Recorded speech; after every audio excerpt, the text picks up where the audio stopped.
Welcome into the best in true crime podcasting. This is True Crime Tuesday. I'm your host, Tim Dennis.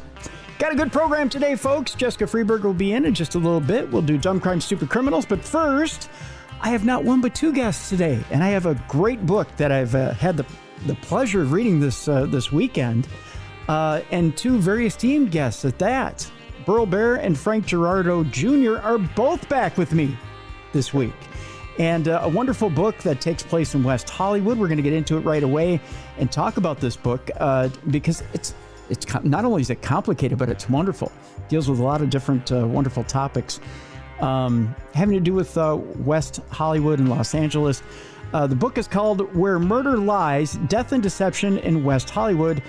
Let me tell you a little bit about both my guests. First, Burl Barer is a New York Times best-selling author, Edgar Award winner, and two-time Anthony Award nominee with extensive media, advertising, marketing, and public relations experience, garnering accolades in his creative contributions to radio, television, and print media.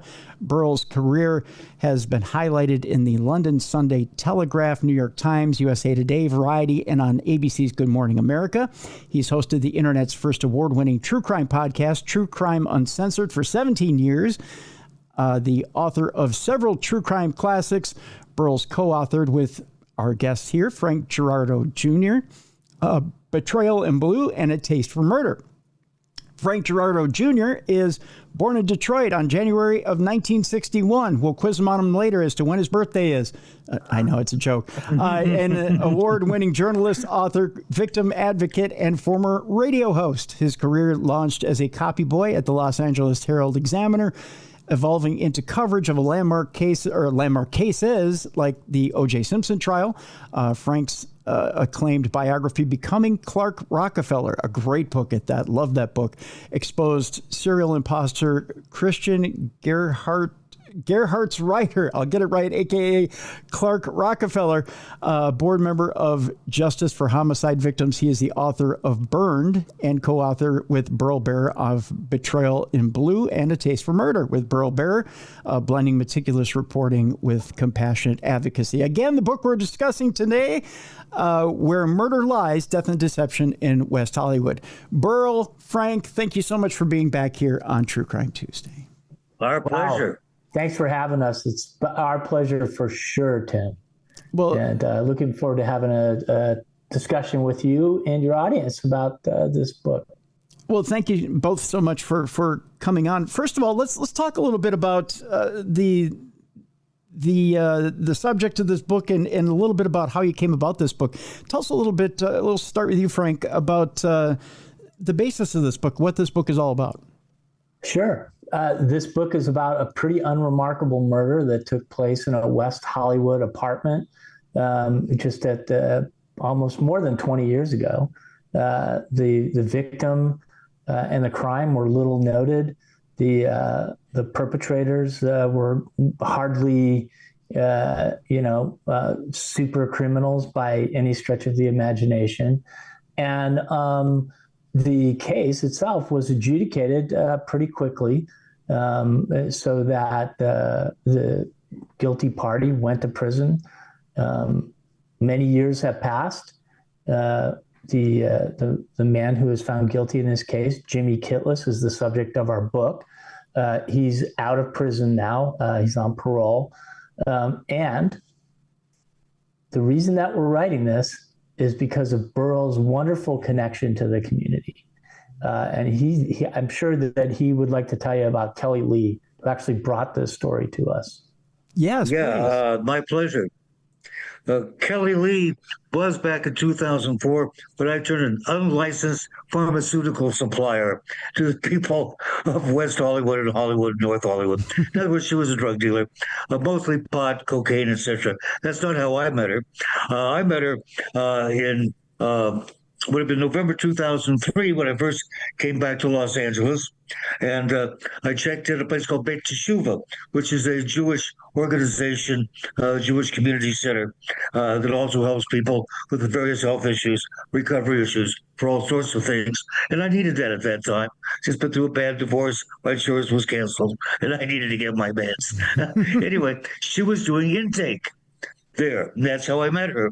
We became friends. I became friends with her and her husband. And a few years later, several years later, she says, Burl, we're having dinner together. She says, Burl, you're a true crime writer, aren't you? And I says, yeah. And she reaches in a box and pulls out screen like printout, dot matrix trial transcripts. And I wish I would have grabbed that one right there because it was very significant. As we'll find out later, it having to do with evidence being suppressed. She says, I've got a hell of a true crime story. This kid went to prison for 20 years to life, and there is far, far more to this than anybody knows. And I think you should investigate and see what the hell was really going on. Well, I took a look and went, yeah, there's something going on, all right. I asked Frank if he wants to get involved. Thank God I did. He's a pit bull going after this stuff. And things unraveled or peeled back the onion from there. Took us 6 years, but we got it done. Now, with this case, and this is the kind of interesting part, and you say it's kind of a, I don't want to mess up the way you put this, Frank, but it's not really a mundane little case or a quiet little case. It really, the way it unravels, it becomes complex. I mean, you talk about, there's little ties to, I don't know, Russian mafia maybe, or there's little, the oil industry, or there's things that kind of spiral out of control in this book. I mean, there's little tentacles everywhere, isn't there? It's Chinatown, Jake. That's right. Forget it, Jake. It's Chinatown. But that's true. He's got it right. I mean, the thing is, it's like, yes, the case in and of itself, by itself, is unremarkable. But as Burl said, it's really an onion, right? And when we look at this initially, we're looking at the outer layer, the skin of the onion, this thing. But we're trying to figure out the reason that Kelly came to Burl was because she felt that Jimmy was wrongfully convicted and that his co-defendant bore some responsibility in this murder. And his co-defendant was not convicted, actually found innocent. So we started to dig because, like, if you have, as a journalist, right, if you're confronted with this dichotomy, you got to figure out, well, how did we get here? And at what point do these cases diverge? One becomes guilty and one becomes innocent. And we dug. And the first thing that we found was that Jimmy's co-defendant was, a low-level associate of the Russian mafia, whose uncle was a, high-ranking member of the Russian mob.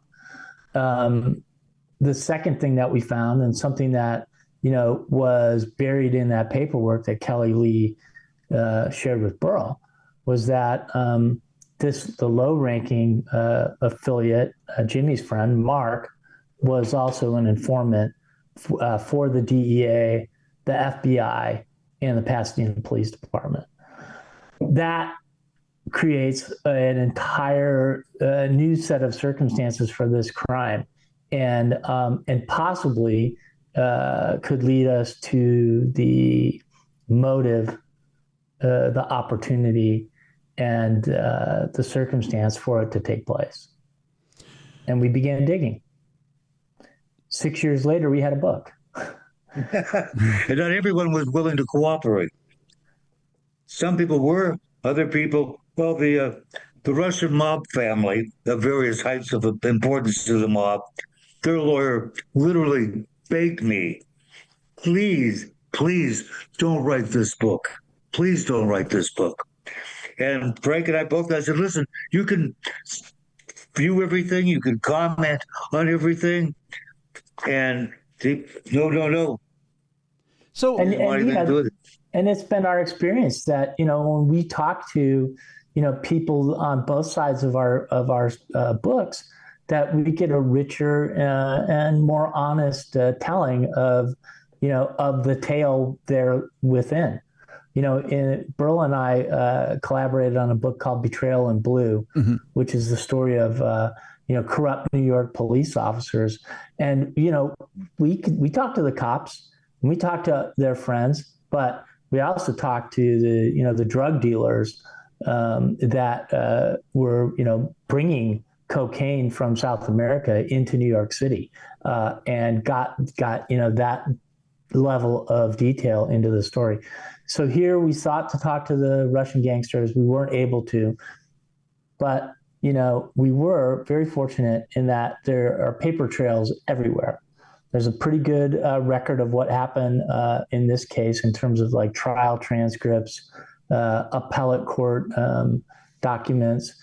And as we started to uncover other characters that were peripherally affiliated with this, we found there's a really great paper trail of federal criminal cases and documentation of trial transcripts and all that kind of stuff.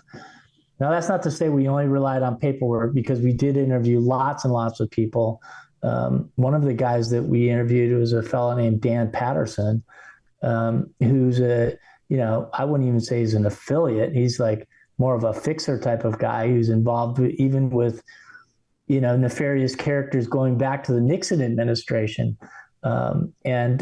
We just kept peeling back and peeling back and peeling back until we got to the heart of the story. And everything was connected. Frank and I would talk about when we're writing this book. We have maybe a unique system of writing. We don't sit down and write together.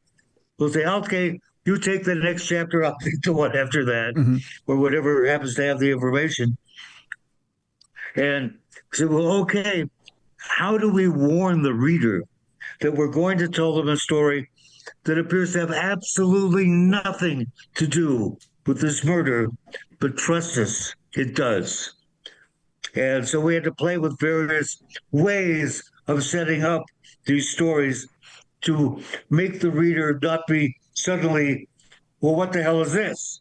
Yeah, what universe am I in here? I was going to say, there's a point when I'm reading this book where I'm like, why am I here? And then I realized I had to go back and I had to kind of connect the dots for a second. But you have to, in all fairness, you have to hang in there and you have to realize that it does all connect. And it's a complicated onion, as you guys keep saying. It's an onion, but it is all connected. And it's kind of weird how organized crime is really organized, but it's so disorganized it's organized. Does that make sense? Yeah. Well, we have the totally different. The Russian mob is nothing like the American mafia. You don't have Russian mob families with capos and blah, blah, blah. No, entirely different. They just, hey, if I was Russian and I had a great idea for a scam and I could get my buddies together, we could do it. And another interesting thing is that in Russia, the criminal economy is actually considered part of the gross national product. We don't do that in America.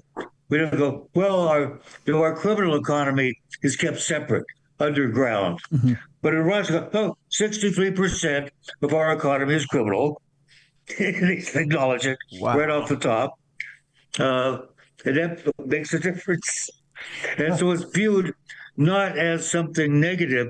We have that section of the book by Stan Nitschnev, I never could pronounce his name correctly, but a career criminal in the Russian mob, who's an acquaintance of mine, who very kindly cooperated, and as much as he could, told us what it was like growing up in that atmosphere, where like for the women, being a sex worker is considered a perfectly legitimate, go for it occupation, just like being a CPA or whatever might be. Mm-hmm. And for guys, they could pick whatever area of crime they wanted to go into. And we don't have the picture in the book, but I do have it of his body, which has tattoos all over it. And what the tattoos are of the types of crimes they specialize in. Whoa. So you can look at their tattoos. It's like the resume. Jeez. This is fascinating. That is fascinating. And he cooperated. He was cooperative with the book.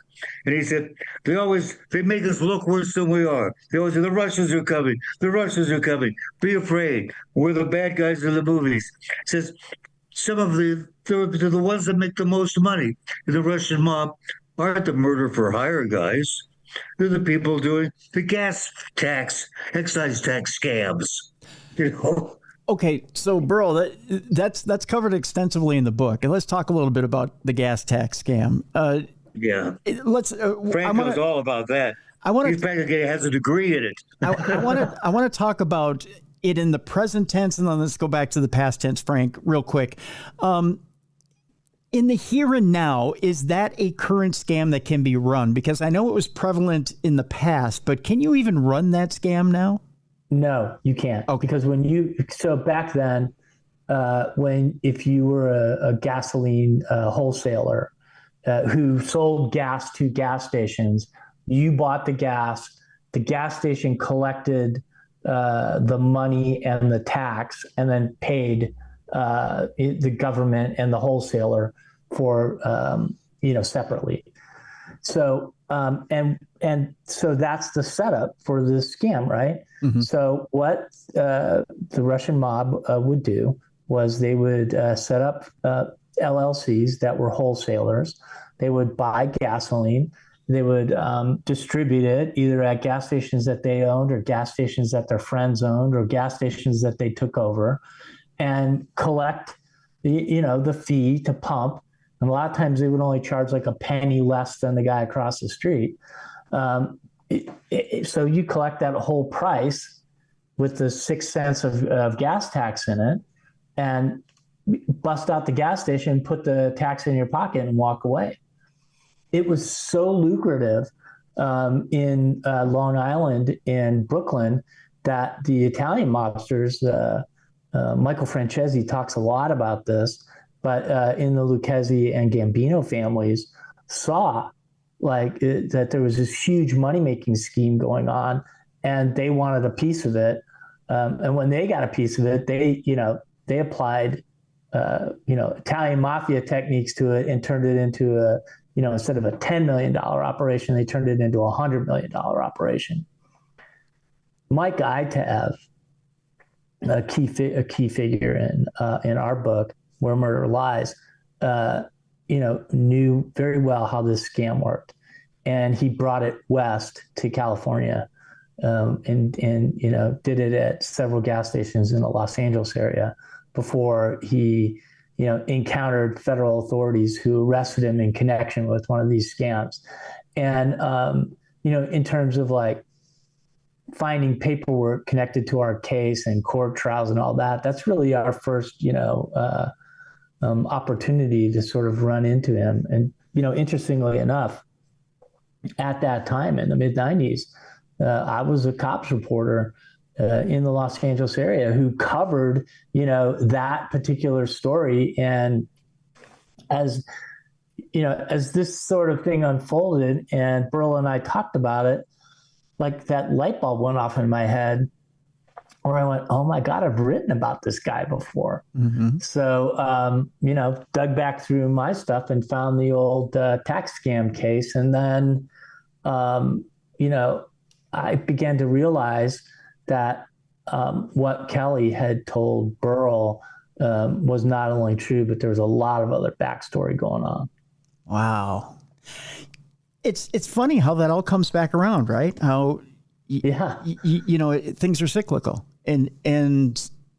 But there's certain things that do eventually phase out, and eventually law enforcement gets kind of hip to how the game is played, and they figure out how to shut down certain things, and how that gas tax scam is no longer able to be played. You can't play that out anymore. They effectually have taken that out of the arsenal, and that's no longer a scam that can be played.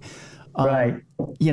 Although now, you take that now to technology. I mean, now there's technological scams that are run on a higher level. Or I mean, in Minnesota, they talk about the child care centers, and whatever's happening in those child care centers, there must be some kernel of, at one or two of them or a dozen of them where some kind of a fraud is taking place, because the key is, and all the mobster guys will tell you this, is that if there's, easy money to be made, they're gonna get into the the system and make the easy money.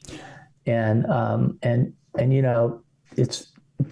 that would be the modern iteration of the gas tax scam. That was all done off of COVID money, PPE money. I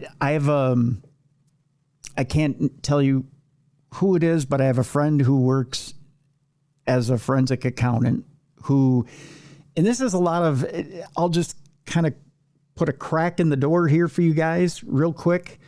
There's a lot of misinformation out there in the media.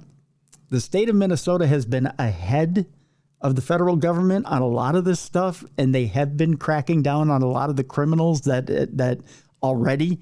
I mean, for the last year or two, they've been tracking down a lot of the criminals and cracking down on a lot of the criminals and tracking down a lot of the. Because I have a friend who's been working on tracking down where all this money went, and there's a reason why they know how many billions of dollars are missing, because they've tracked down who took all this money. They know where it started, where it went, where it might have ended up. Yeah. They've already started, they've already prosecuted criminals. They've already put people up. And so. Yeah, a lot of that story is like a year old. Oh, it's more than that. Burl, it's like it's 2 or 3 years old now. So this isn't new. Yeah, like 50 people pled guilty. There's already people gone to prison for it. Yeah, there's and there are, but it's being sold like it happened last week. It's right, and it's to the point now where they know where the money is in Somalia. It's that advanced. So it's not like any of this is new. So I don't get the outrage. I really don't. In fact, the fact that they came up with a figure of, I think they went from 9 billion to 18 billion, which is kind of a lot, but the figure is somewhere around 11 to 12 billion, somewhere in there. But the fact of the matter is none of this is surprising. I mean, we know about it here.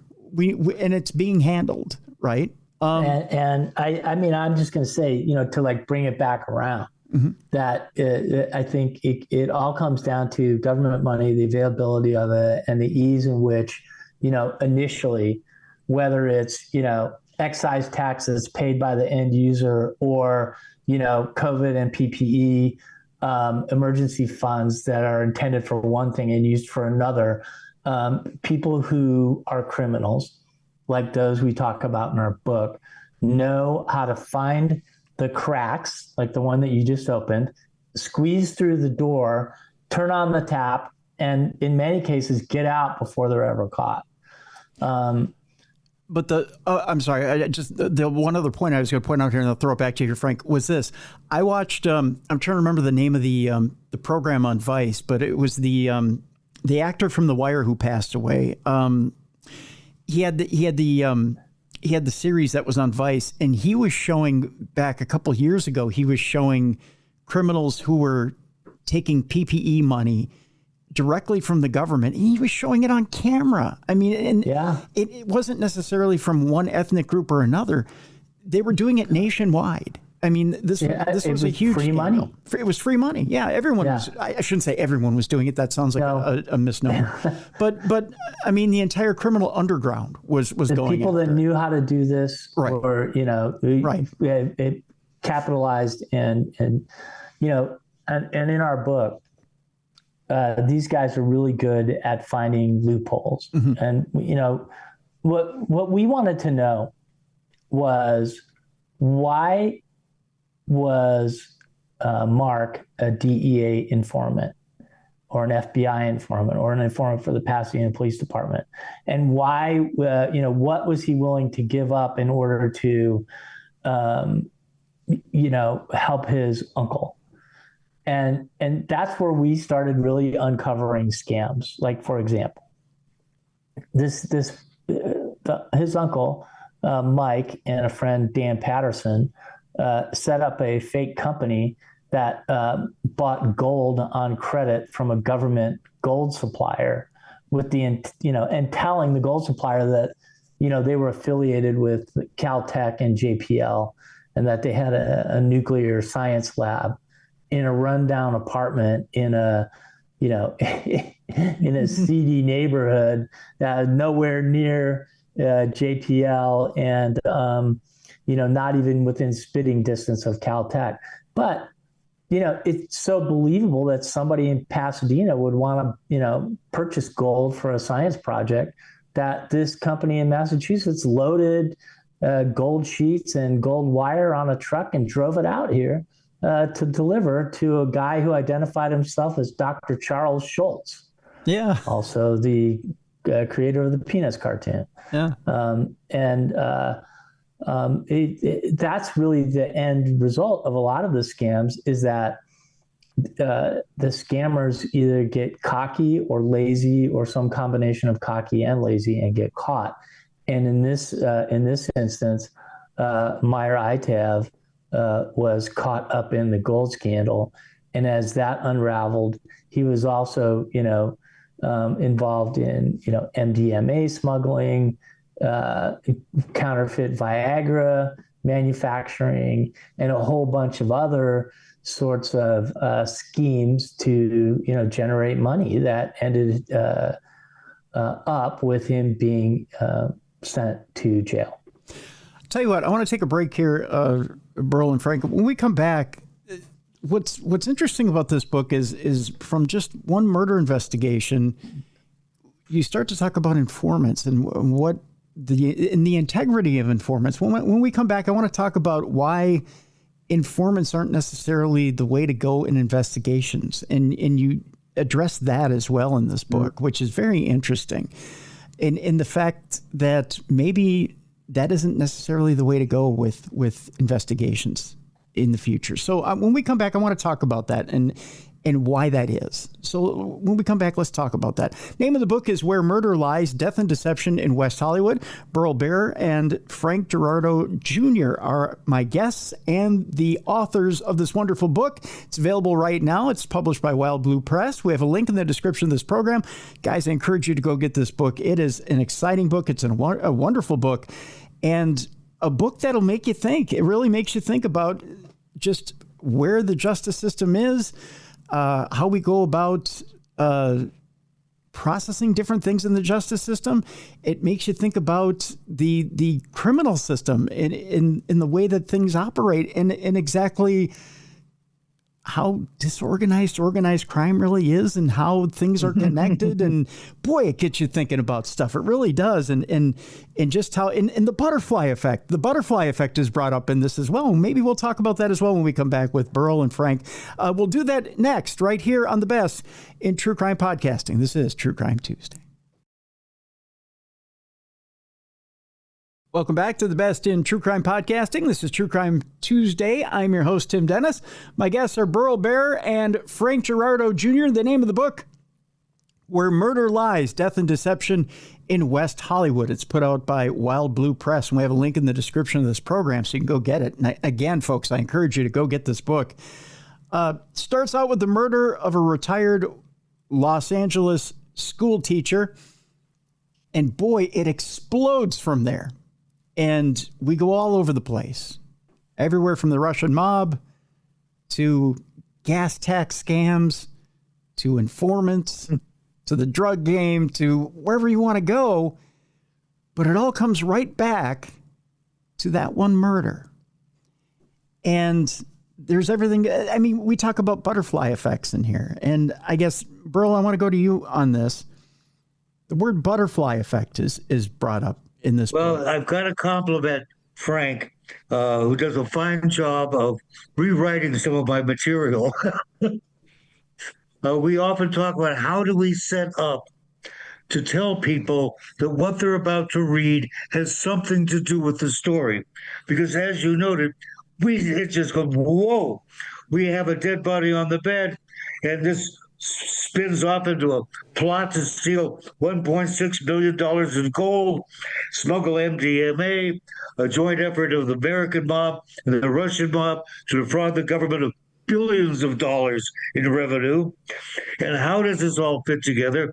Well, we have this character, a real person that Frank spent a lot of time with, Daniel Patterson, real character. Mm-hmm. And he becomes friends with Meyer, Mike ITF, and together they put together that fake, we're going to order a bunch of gold for the space shuttle scam. You go to the seedy apartment with a post-it note on the door that says nuclear reactor on the door. But how do we get into this? How do we tell people, okay, we're going to tell people about Daniel Patterson? We can't just jump this story in here because it seems to have absolutely nothing to do with the murder of this guy in West Hollywood. Mm-hmm. All of a sudden, we're back years ago. We got the Ku Klux Klan. We got union organizing. We have Robert Vesco tied in with Richard Nixon, the committee to reelect the president. What the hell does this have to do? So we have to tell people ahead of time, we're going to tell you a story. There's a reason for it. I tried one way of saying it. He had a better way of saying it, and he came up with doing the butterfly effect. You can have the butterfly flap its wings in Brazil, and it makes a tsunami somewhere else. And in this story, the butterfly is Daniel Patterson. And because he becomes friends with my idea, it has a major effect on the lives of these kids and the guy who lived on Sierra Bonita. And it did. So we warn people ahead of time, it's going to be a bumpy ride, put on your seatbelt. It is a bumpy ride, but what I find interesting too, without giving away too much about the book, is it safe to say that the subject of duality in a person's personality comes up in this book as well? Absolutely. Yeah. I mean, I think you see it in everybody in this book. You see the, you admire, you see the gentle sort of patrician who, runs children's centers. In Jimmy, you see the naive kid who comes to Hollywood with, big dreams and ends up, being involved in a murder case. And in Daniel Patterson, you see this grandfather, loving grandfather, who has who's a sweet family and a nice dog, who's also, been a union enforcer, a gold scammer, and a fraud artist. But Daniel, and we talk about this in the book, drew the line himself, drew the line at murder when murder was suggested as one way that he and Mike could absolve themselves of other crimes. He drew the line. So the duality and the gray areas of all these different characters, I want to say they become a soup. But it's not a soup with a bunch of flavors that don't fit. It's a soup with a lot of flavors that when you take a sip out of it, you go, I want more of this. And when you get to the bottom of that bowl of soup, you go, okay, I get it. Yeah. Yeah. Yeah, that's the thing. The thing of ow. But at a certain point reading the book, you go, oh my God, all of this insanity, all of these scams, this different stuff, all converges together. It all is connected. And that is the amazing thing of people's lives and their trajectories, how they intersect and what becomes of them. It's fascinating. The both of you bring up something that maybe shocked me a little bit in this book, and that is you bring up the integrity of the informant in a criminal investigation, and you bring it up. Can't trust him. What's that? You can't trust him. Can't trust him. Expound on that, Burl. Tell me a little bit about it. And tell me why. Tell me why. Don't confuse a confidential informant with a whistleblower. Okay. Two entirely different things. Okay. A whistleblower sees something bad and, hey, that's not right. The confidential informant quite often instigates the bad behavior, participates in the bad behavior. And we asked the world's leading expert on this topic, attorney from San Francisco, Jose Tony Serra, a very famous attorney. And I asked him point blank, Tony, it is against the law to pay a witness. You can't have a paid testimony by someone in a trial. What's the difference between a paid witness and a confidential informant. And he said, absolutely nothing. One's doing it for money, but the confidential informant's getting paid usually in reduced sentences for looking the other way while they do criminal acts. And quite often, they are the agent provocateur. They set up the crime. They make it happen, and then they step back, inform on everybody else. Other people go to prison, and they walk free. Says you can't trust them. And the really scary thing, she says now there are more classifications for confidential informants than ever before. They are used in every type of crime. And he says they tend to be pejorious. They're not public servants. They're not looking to be helpful. They're looking out for themselves. And so quite often what they're informing on really can't be trusted. And to rely on them is dangerous. Well, let me throw that. And you see court cases where, the value of information is questioned in this way. I mean, there's plenty of instances where, jailhouse snitches bring testimony into trial that is, either tainted or perjury or, designed to do something to benefit the informant and not necessarily the prosecution. It's a bad business to be in. And yet I think if you look at law enforcement, we think about these great movies like Serpico, right? Serpico was a cop who went undercover, or Donnie Brasco, a cop that went undercover.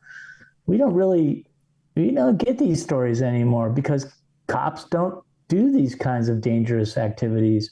They pay people who are involved in crime to give them information on the crimes that can be turned into prosecution down the road. That's done especially in instances where wiretaps are difficult to get, and other sorts of digital information is not easily or readily forthcoming.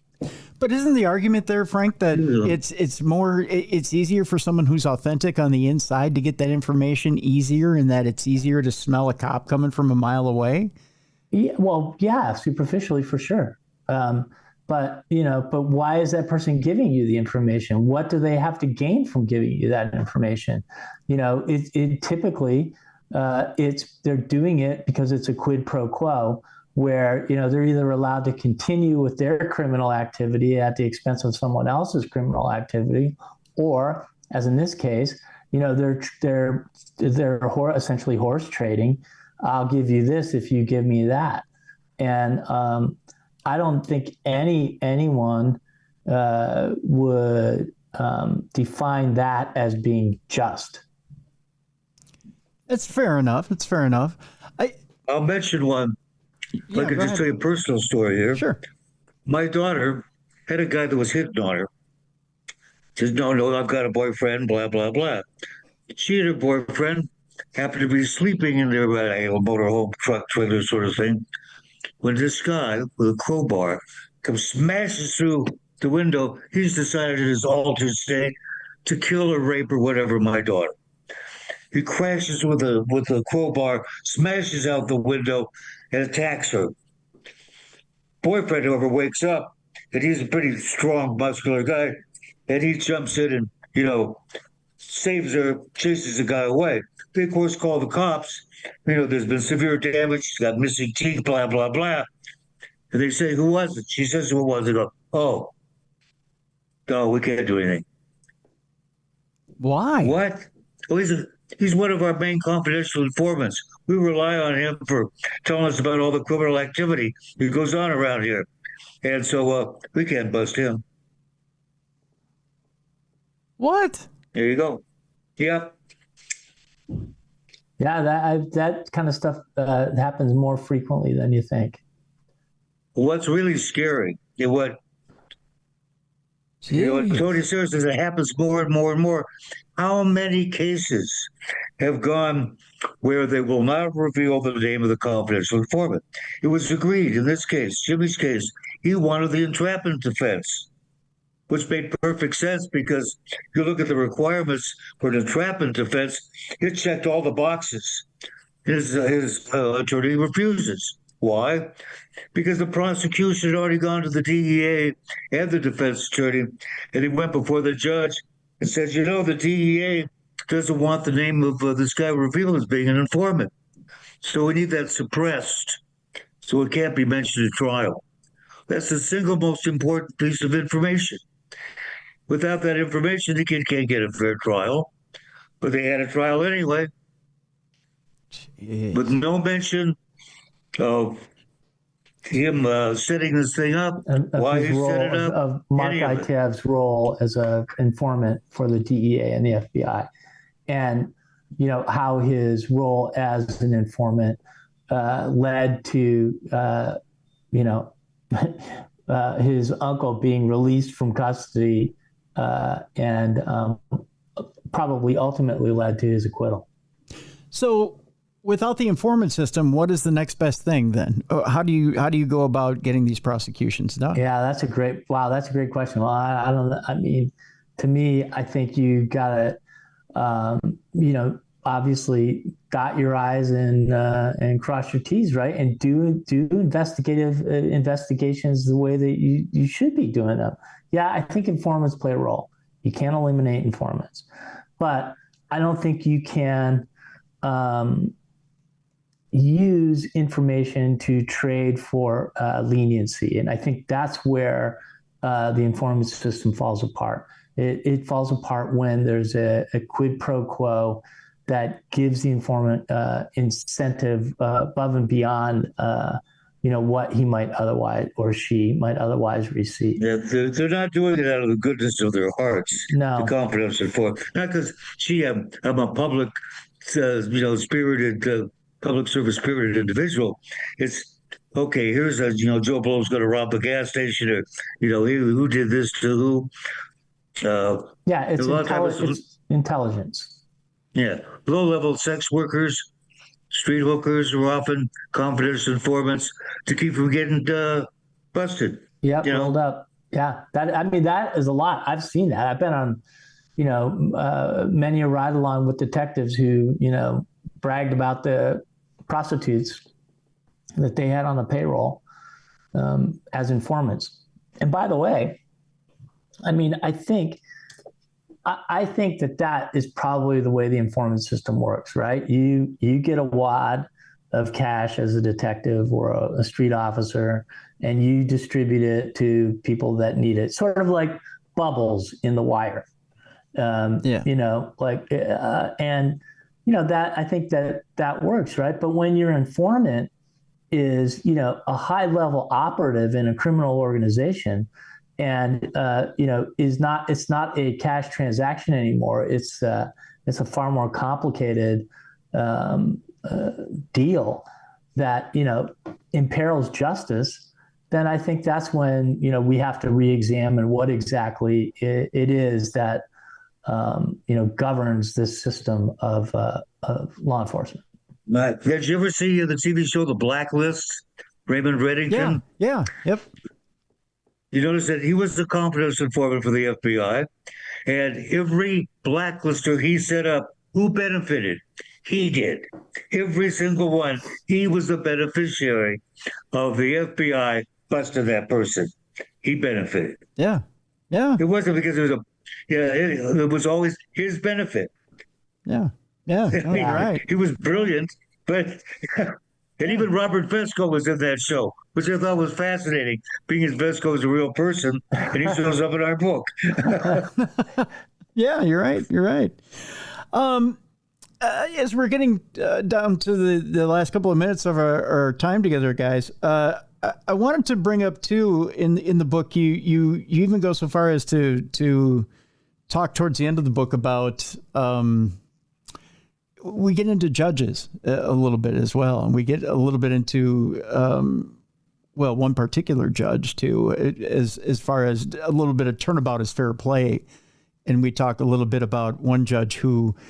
I won't get into names, but talking about again, we're talking duality themes. We're talking about how he gets a little rough on one decision, but then has that decision turned back on him in his dealings. And then he sort of, you know where I'm going with the story here, as far as this particular judge. Maybe you want to do a little bit more better describing than I'm doing as far as the story goes. But well, you're dealing with celebrity justice. Frank has seen this up close and personal many years here. Well, you ever in his courtroom? Yeah, I've been in his courtroom many times. I mean, in this case, the judge had his own sort of proclivities. And his own, to me, I think the thing that stands out with the judge that we talk a little bit about in the story is the fact that he forgets who he is and thinks that he's something more than he is. Mm-hmm. And at the same time, when he encounters a particular celebrity in his court, he's willing to throw the book at her without any sort of compassion or heart, but wants compassion when it comes to his own problems, and that's that duality, right? I mean, when you're up there on the bench and you've got the robes on, and in that little space, you're the king, not even the prince, you're the king. I think that for some people it rubs off into their personal life. In a bad way, and it certainly did with this judge. Yeah, interesting story at the very tail end of the book. And then we were talking before the show that there's the thing that shook me maybe even the most at the end of the book was just the appendix going down the list of the Russian gangsters and how each one of these Russian gangsters was getting it at the end. And to be a Russian gangster in Brighton Beach, I think was probably what's a good way of putting this, guys? It was probably a short-lived occupation. Career path. Yeah, career path, right? Occupation, it's right? a tough line of work to get into. Right. You probably, if you put it on your resume, it wasn't on there for long, right? No. Burl, I remember Burl looking at that the first time and telling me it reminded him of the passage in Ecclesiastes or some part of the Old Testament where, David beget Shem and Shem beget Solomon and Solomon, beget Mo and you go through it and you go, yeah, I can see that in here. But it also, I think, appropriately provides a little bit of the milieu in which, these glasnost gangsters operated in when they first came here, and what a ruthless and unrewarding career path it could be.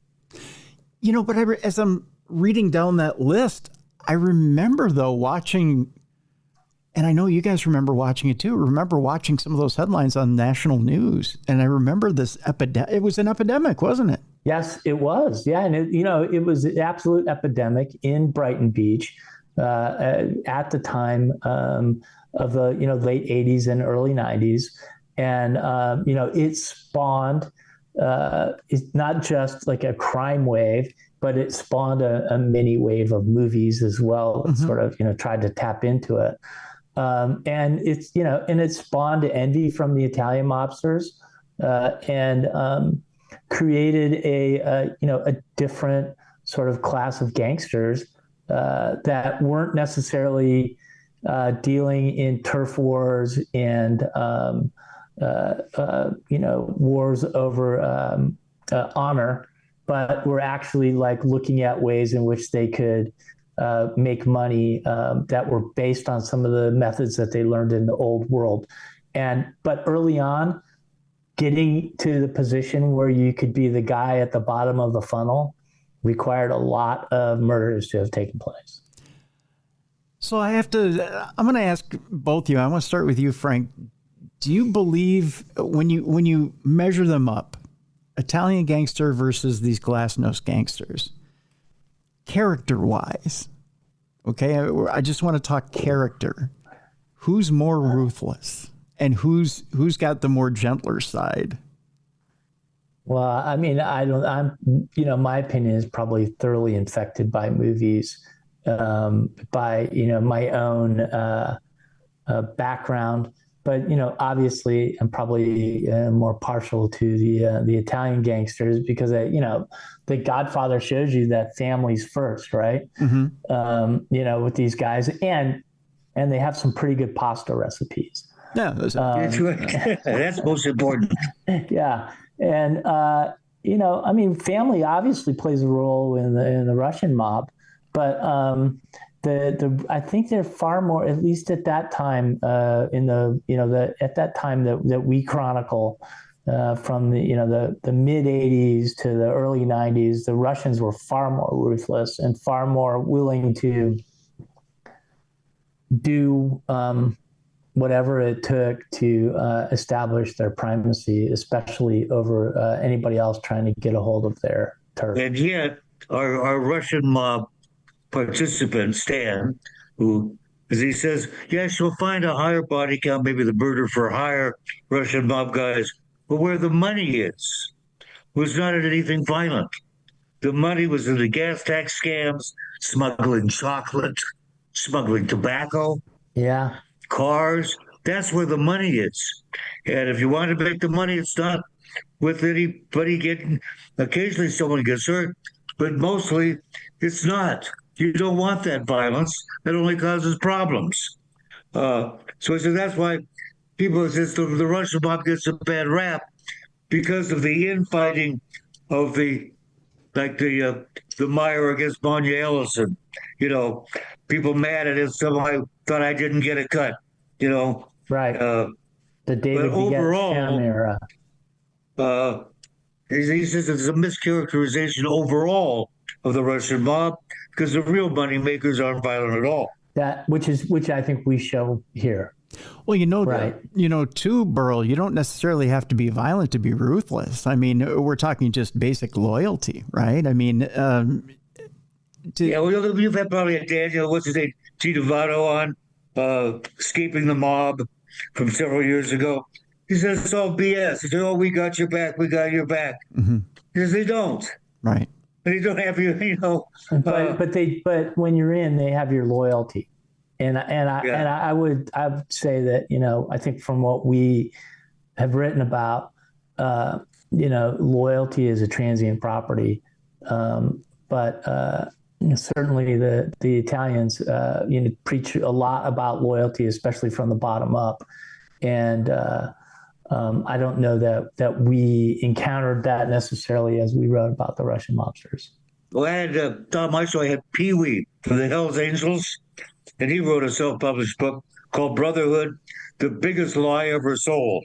Because he was always told, hey, the Brotherhood, because some people don't even know what that means, Yeah. And he was very disheartened that when he had some trouble, where was the Brotherhood? There's so much hot air. And so he left, quit, walked away from that. He drove away. Yeah, I got to agree with you, Burl. I mean, and Pee Wee, I got to agree with him too. It's like you said, Frank. It's very transient. It's I want your loyalty now to me, and to the leader of this group, and to the leader of whatever this group is, and leader of the pack. Yeah, and to whatever the credo and whatever the rules of this group are. But then later on, when you need me, well, don't call. Don't call us. We'll call you. Knocking. Right. It's you're right. It's very transient. It seems like it's a one-way street. All right. Yep. Well, I think with that we're pretty much at our end. But folks, I tell you, I want you to go out and get this book because it is a phenomenal book. Where Murders Lie: Death and Deception in West Hollywood. Before we leave, folks, Frank, do you have any last thoughts for people? Please, if you read the book, give us a good review because I know you'll like it. You can follow both Burl and I on social media. I've got a Substack. It's True Crime Area 51. Come and find me.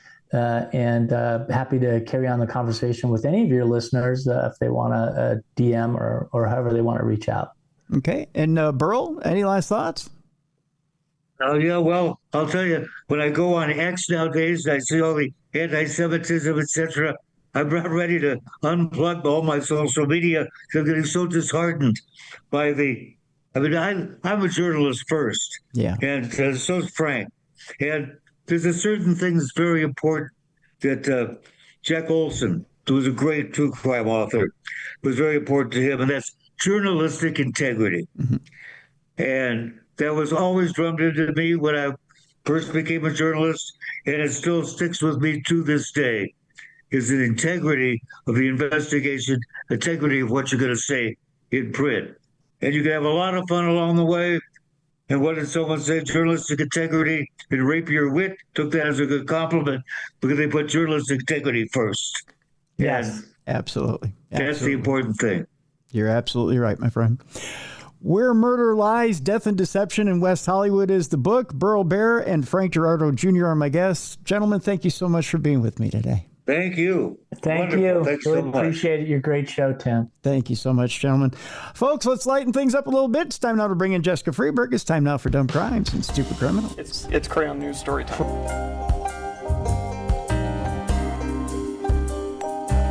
What happened with this dude, Christ Bearer? I heard he cut his penis off and then jumped off a balcony. Suspect pulls gun from butt, shoots twice at Denver police. What is your emergency? I need help. And what's the problem? I'm too high. You're too high? Yeah. It is a Tuesday, and it is that time that you've been waiting for, the one that everybody waits for at the end of True Crime Tuesday. It is the dessert on top of our main course. It's that time again, the time you've all been waiting for. It's time for Dumb Crimes, Stupid Criminals. And with that, I need a co-hostess. So I reach across town with this short little stubby arm I have. Yes, I've been cursed by genetics. And I reach out to my co-hostess. Yes, she's affable. She's lovable. She's incredibly intelligent. She's written not one, not two, not three, not four, but 57 books last year. There's a man named Binder over at the Hindustan Times who has said, yes, sir, I need health care over here at the Hindustan Times. They don't offer it. She's broken my back, sir, from all the charts that she's busted over here. She's number one on all these charts over here at the Hindustan Times. I don't know about over there in America, but she's destroyed us over here at the Hindustan Times. And I said, oh, you watch, Binder, you watch, because in 2026, she will be the eater of worlds, destroyer of charts. And she will kill every chart that the Hindustan Times has, literary and otherwise. Ladies and gentlemen, here she is, fresh from her trip to the Palmer House Hotel. It's Jessica Freeberg. Hi, Jess. Hey, yeah, I have a little bit of a ghost hunting hangover. I'm getting too old for these late nights. I'm so tired. We had fun. That's good. That's good. We did. I have to give a little shout out to our friend Eric, who I know listens to the show. He came to the event and we had a blast. He came to our last event too. Yeah. In Stillwater. And I don't know, we're having so much fun. So I had to give a shout out to Eric. So. Well, there you go. Hey, Eric. Hey, Eric. I'll say hey to Eric too. Hi, Eric. See? I give him one of these. He's waving at you, Eric, if you're watching. If you're watching video, I see. He's very enthusiastic. So there you go. Oh, we had a good time. Lots of art. Oh, do you know what? I took my guitar this time, and I had one of the guys in my group, Scott, bring his banjo, and I told him, I'm like, you get that Country Roads Bring Me Home song ready, that John Denver little number, we're going to play that together. So we did, and I would say we were not wonderful, but we sounded all right. Do you know Sweet City Woman? By the way, I had asked you offline if he knew Sweet City Woman. I don't think he does, but he can learn it. We'll learn it for you, Tim. Okay, good. All right. Because the next time I want him to play Sweet City Woman. That's and you guys are like, oh, what? It's such an old song. But yeah. The oldies are the goodies, though. We know that. Yeah. Either that or he needs to play Rainbow Connection and he needs to sing as Kermit the Frog. Yeah, totally. Does he know that one? I don't think he knows it on the banjo, but Scott, I know you're listening. Learn Rainbow Connection. And I want to hear it in Kermit's voice, Scott. That's what exactly. Yeah.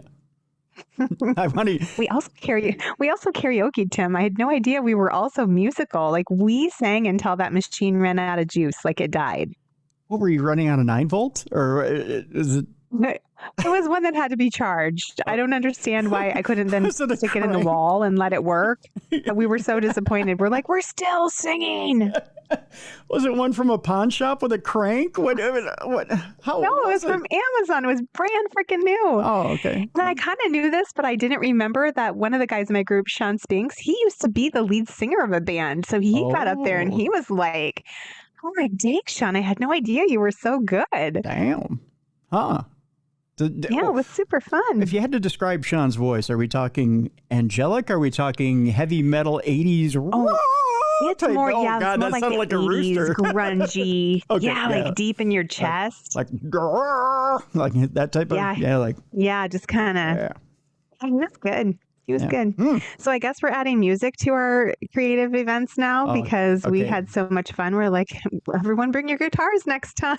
Yeah, I'm out. I won't see you up there anymore. So, yeah. No, I'm kidding. Now you've become like Antonio Banderas in Desperado. You're like, bring your guitars. Bring your guitars. Bring your guitars. Tell Puppy bring his guitar. So, yeah. Except for if you get the wrong type of people there will be guns in the guitars, and then it's a shootout at the OK Corral. True. We don't need that. Yeah. Speaking of, we got a bunch of dumb crime, stupid criminals today. By the way, Lewd, Nude, and Crude is back this week. So evidently, good. They're done with the holiday break, and now Florida Man is back to being Lewd, Nude, and Crude. So I like me a naked Florida man. Not just Florida Man. It's all over the U.S. now. It's people have lost their minds, Jess. They've lost their minds. It's true. Before we get to the debauchery, as it were, on Thursdays, I remind people to be a light in someone's darkness, to do something for an elderly or disabled person in your community or in your family over the weekend. Our good friend Bijou out there in Las Vegas, by the way, I believe is it the Golden Kettle restaurant she works at? Go visit her, by the way, when you're out in Vegas and say hi to her. Visit her establishment, say hi to her. Tip well, please, when you're out there as well. She sent a story along, which I figured I'd read real quick before we jump into Dumb Crime, Stupid Criminals, which is kind of an interesting story and also kind of tells us why we should kind of keep our eyes out for the elderly, right? Mm-hmm. This headline is, Call the Police. An 81-year-old left a note in a mailbox for a postal worker, leading to a caregiver's arrest. And yes, it is a Florida story. So we're starting off in Florida. Yeah.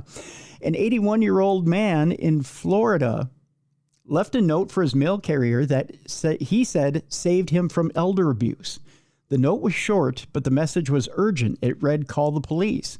The victim, whose name was not given, said he suffered abuse at the hands of his living caregiver, Denise Williams. Not the singer from the 80s who did R&B, but, same name. Every month, every day, she got a little bit worse, he said. Things came to a head last week when the 81-year-old man said Williams began yelling at him over the state of his bathroom. He tried giving 911 a call, but she stopped him by violently squeezing his hand until he couldn't stand the pain. That's so terrible. Yeah. She jumped on my chest. I was lying down trying to get to my phone, and she jumped on my chest and started grabbing it, my phone, that is. And she finally got it and scratched me, he said. Williams made sure the victim couldn't call for help, he went on to say. Then she grabbed my phone, the 2 house phones, the landline phones, and my car keys, dumped them in her room, and locked the door. So she wouldn't. He was trapped in his own home. Yeah, couldn't get out and couldn't get word out. The man said he had to think of another way to ask for help, so I wrote the little note and put it in my mailbox, he said. A postal worker saw the note and called police. The victim said he is forever grateful. Police said they found Williams at a nearby gas station with the victim's debit card and checkbook. So she was spending away.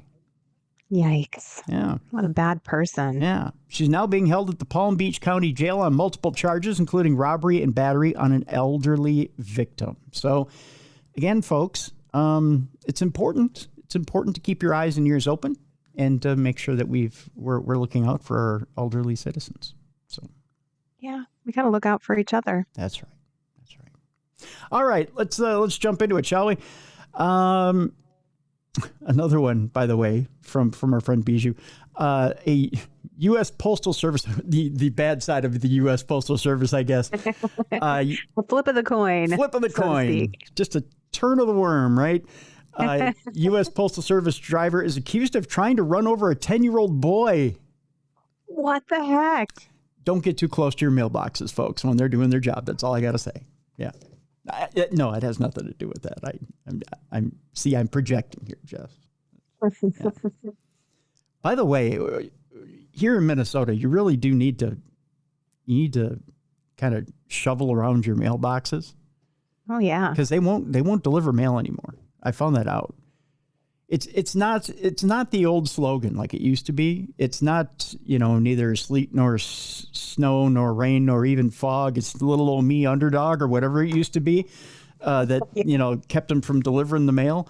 Now it's now it's a little drizzle and we won't deliver your shit, I think is what it is. Well, if you have any snow around your mailbox, you're not getting your mail. Do you have like an individual mailbox? We have like the community one. So there's multiple of these. Now this is all they put up. They don't, in newer developments, you never get your own mailbox anymore. And I felt like the oldest woman in the world because I was out there shoveling. This was probably last year. I haven't had to do it this year, but it was so snowed in and nobody was doing anything about it. So I'm out there shoveling and chipping away at it. And I'm looking around and I'm like, I'm the oldest person who lives in this neighborhood. Why am I out here? This old lady, these young whippersnappers out here with their shovels helping me. Right. Yeah, you feel like you're the lone person on the island. Yeah, I took a snowblower out too. We have blocks of mailboxes, so you have your mailbox along with 3 others. So yeah, okay. I took the snowblower out probably about a week ago and tried to. There's like an island like about 3 feet high, like around the mailboxes, and we each got a little note in our mailbox saying, you need to blow this out or you're never getting mail again, at least until the spring or whatever it is, whatever the threatening note is. So took the snowblower out there and then it had become a firm mountain of ice. I think an iceberg had formed around the mailbox. So then I took hiking gear out there and and a pickaxe and tried to break down the mountain. Yeah. That's exactly what it was when I was out there. I was chipping away at it and swearing the whole time. Yeah, I did a lot of that too. Yeah. And probably a truck of salt I think I took out there too. And they don't appreciate it. It's better just to do it when it's fresh. Yeah. Well, I do that too, but then it also, you get the plows that come by. And then the darn plows, yeah. Yeah, and then they heap all that slurry up on top of it, and it freezes, and you can't. We don't stand a chance, Tim. Why do we live here? I don't know, because of the people. Yeah, that's it. I guess that's what. Yeah, and the sports teams, we like frustration. There's that. Yeah. We like to have our hearts ripped out of our chests and stomped on. That's right. Because what's life? Any given Sunday. Yeah. What's life if not pain, right? That's it reminds you you're alive. Yeah. Oh, this next story. We go to Escambia, Florida, where a U.S. Postal Service driver was arrested after he allegedly tried to run over a 10-year-old with his vehicle. Because he wasn't shoveling either in Florida, evidently. He wasn't keeping the Postal Service driver safe from gators. He was doing something naughty, apparently. Yeah. Florida Highway Patrol said troopers responded to Sacred Heart on December 27th in reference to a child being struck by a vehicle on Kingfisher Way in Kingfisher Court. Investigators said they learned that William White, not the guy who's in the TV show, but a U.S. Postal Service driver, had dropped a package off at the wrong home. The child, whose family owns the residence, realized it was the wrong address and recovered the package, placing it on his scooter to take it to the correct address. Officials said White thought the child was stealing the package and drove his U.S. Postal Service vehicle towards the child, running over his scooter. No, that's not how you solve that problem. Right. Yeah. Problem-solving skills not the greatest with this guy. Yeah. His heart was in the right place. He thought he was stopping a thief, but you don't run over a kid. Right. Yeah. Yeah. The child was able to get away in a nearby yard before the scooter was struck. Jeez. Wow, that is crazy. Yeah. White then grabbed the scooter and placed it in his vehicle before tossing it in a nearby yard after a family member of the child went to confront him, because that as well, not a good solution. I don't want to be caught with stolen goods. Whew. Here it goes into another yard. Not again, second bad decision that White made that day. Officials said White was interviewed and arrested on Wednesday, December 31st, after he returned to work. Jail records show White is charged with aggravated assault, criminal mischief, and petty theft. Oh my goodness. And you know what's funny? He thought he was being a hero. You know what would have been easier, Jess? I mean, honestly, just drive up beside the kid and go, "Hey, what are you doing with that package?" And if the kid goes, "I'm taking it to the right house," just go, "Hey, I'll take it to the right house." Problem solved. Yeah. Right? Oh, if you're watching the video, I think the part where you pretended to be on a scooter is my favorite part of the whole show. Yeah, it's just, "I'm taking it to the right house, mister." Yeah. Yeah, right? That's the logical, rational way to handle it as a grown-up. Right. But who needs to be rational when you live in Florida? I mean, what would we talk about if they were? I mean, the only thing more irrational would have been if he would have reached under the seat, grabbed his 9mm and shot the kid. That would have been a little more irrational. Oh, Lord. And that would have been more Floridian. But, speaking of, Jess, that's a good segue to our next story. Oh, good. I can't wait. As we stay in Florida, a Cape Coral father is arrested after the school finds a loaded handgun in his 5-year-old child's backpack.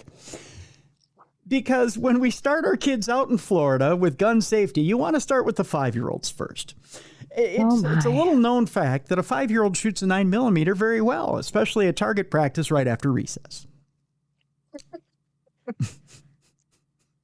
Especially if he's had his nap first. Oh, yeah. Well, they're in his little pudding cup. They're very good at sighting in if their blood sugar is level and they've had a minimal amount of rest. Their little hands are very steady then. And Yeah. The Cape Coral Police Department has arrested a man accused of child negligence after his 5-year-old child was found carrying a loaded handgun inside their backpack at is it Trafalgar Elementary School? I don't know. I don't go there. Police arrested 50-year-old James Edward Winston on Thursday after the school's screening system, OpenGate, alerted the staff and prompted law enforcement to search the student's backpack, where law enforcement found the firearm. Authorities said the student was isolated when the firearm was discovered. I bet he was.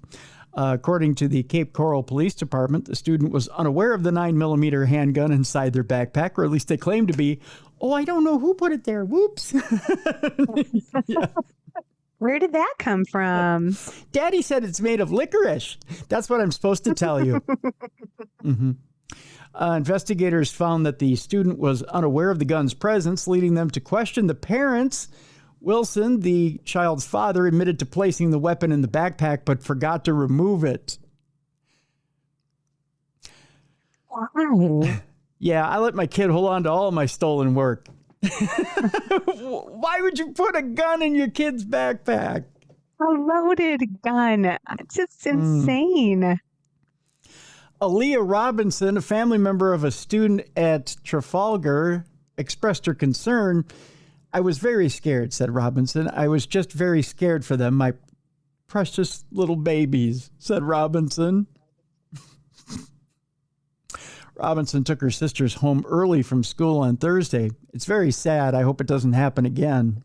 I hope it doesn't happen again either. Maybe you should pull that kid from school and keep him home to become a proper little criminal. Oh, my. Get him out of that house. I guess, right?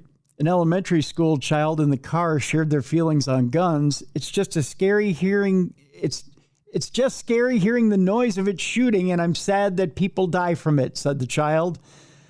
Well, you're glad. Just be glad the kid didn't take the gun out. All right? I shouldn't joke about it, but Jesus, I mean, how do you forget a gun in your kid's backpack? Or how do you put it there in the first place? Like, think of a better place to store it or hide it or whatever. I know what he's doing. It's probably stolen, and he probably put it there so that nobody would go looking for it. Right? Yeah, I guess. Parents received a text message from the school district after the incident. Students were always safe. School staff and our law enforcement partners acted quick. How were they always safe? There's a gun in a backpack. In the control of a 5-year-old. Right. What was the 5-year-old going to make sure the safety was on and that the ammo was separate from the gun? What? It couldn't be less safe. Like, this is so dangerous. School staff and our law enforcement partners acted quickly to isolate the student and ensure the school remained secure. Did they also take the 5-year-old away in cuffs? Police explained the sequence of events at a press conference on Thursday afternoon. They immediately found an alert to a potential weapon or gun in his backpack. They opened it up, saw the gun in there, and they launched an investigation. They also wanted to know where the sugar cookies came from as well.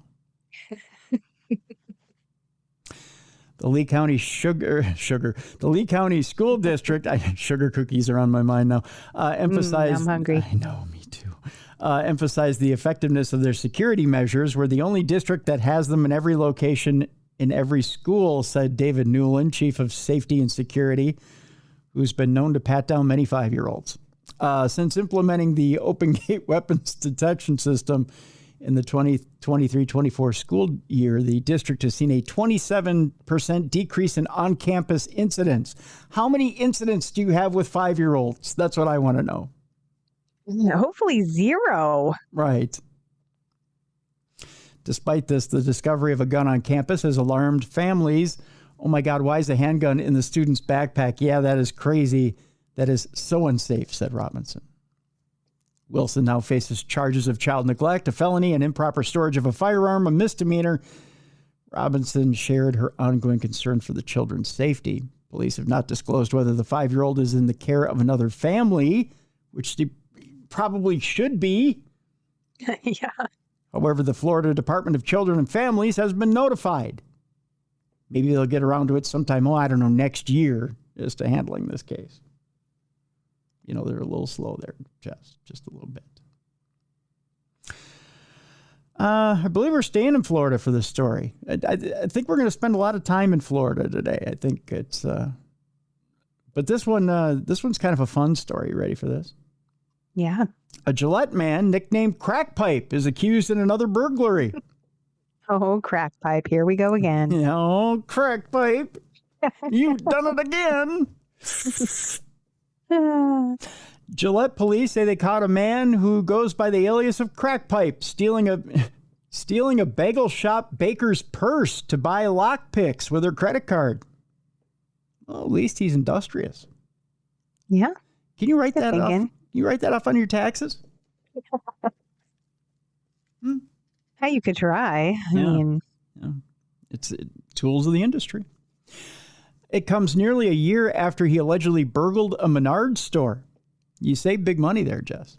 I don't know if you know that. Especially when you don't pay for it. Yeah, right. Well, and, here's the trick, though. They say you save big money at Menards, but never, ever have they gone past 11% off at a Menards store. No, never. But 11%, that's huge savings at Menards. That's pretty good. But you do have to remember to send in your receipt or you don't even get the 11% off, right? That's right. That's how they get you. That's how they get you. By the way, Crack Pipe is facing felony charges. I don't know of any misdemeanor Crack Pipe charges, but a 50-year-old Gillette I'd man. have more respect for him if he legally changed his name to Crack Pipe, honestly. I would too. Yeah. Yeah. Yeah, go all the way with that thing. Yeah. Why not? That's right. And you know what? If his middle name was changed to Foyle. Ooh, yes. I like that. Yeah.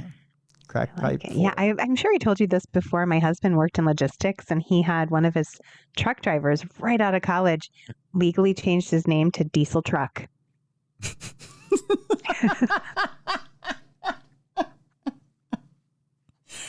It's not weird. There's a man who's going places. I mean, you know, yeah. you know what I mean, yeah.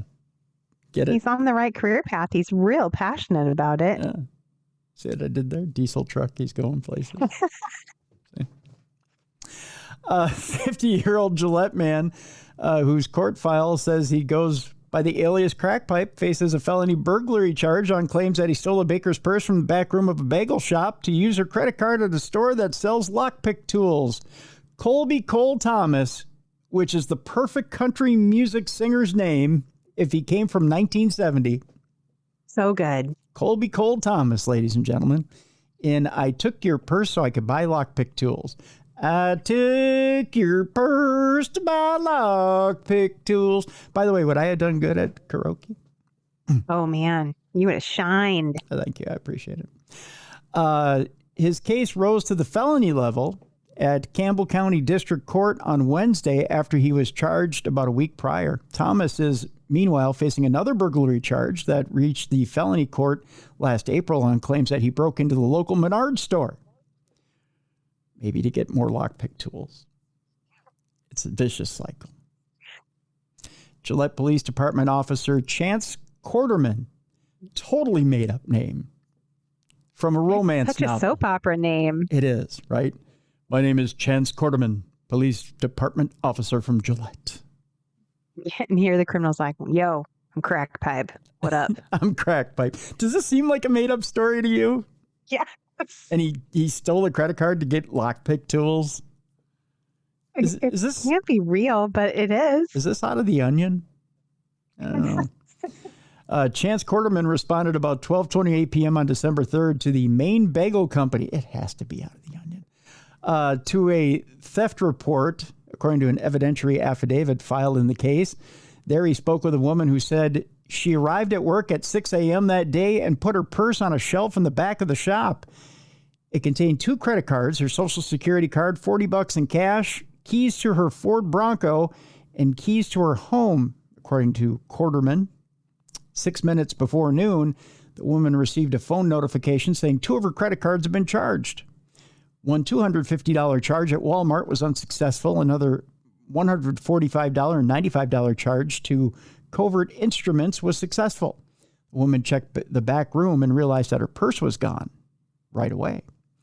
Quarterman confirmed that the shop owner had the back door left unlocked, and anyone reaching the back room, and anyone reaching that back room via the front would have come into the view of the staff, he wrote. It was this observation that he linked to the state law's definition of felony burglary, which describes an unauthorized entry into a place with the intent to commit a theft or a felony inside it. I'm glad we got the legal definition. Quarterman spoke with the owner of Covert Instruments, who offered to help any way he could, providing a screenshot of the purchase order. According to Quarterman's account, the order showed the name Colby Thomas. So the guy used his real name when he bought the tools. Oh, man. He is not smart. I mean, he could have at least signed a Crack Pipe. I mean, Yeah, CP even, yes, CP, right. Here's the fun part. Are you ready for this, Jess? A shipping address combined the address of a home where Thomas was reportedly staying and the name of a woman with whom the credit card belongs. The person placing the order gave his email address, tylersucks@gmail.com. Love it. And I was going to use that one. Were you? The E in Tyler is a 3 and sucks is a 5. So it's SUCK 5 for the S. Clever. Yeah, he's a clever criminal, isn't he? Yes. Yeah. The company sells lockpicking tools and other tools intended for the use of law enforcement, military, and civilian use, wrote Quarterman. The tools could also be used for breaking and entering a structure or vehicle.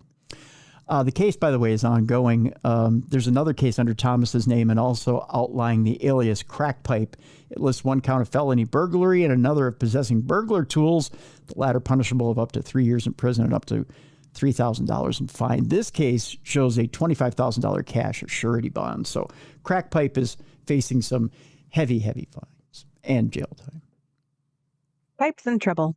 Crack Pipe's in trouble. That's right. You could say he's burning the crack at both ends.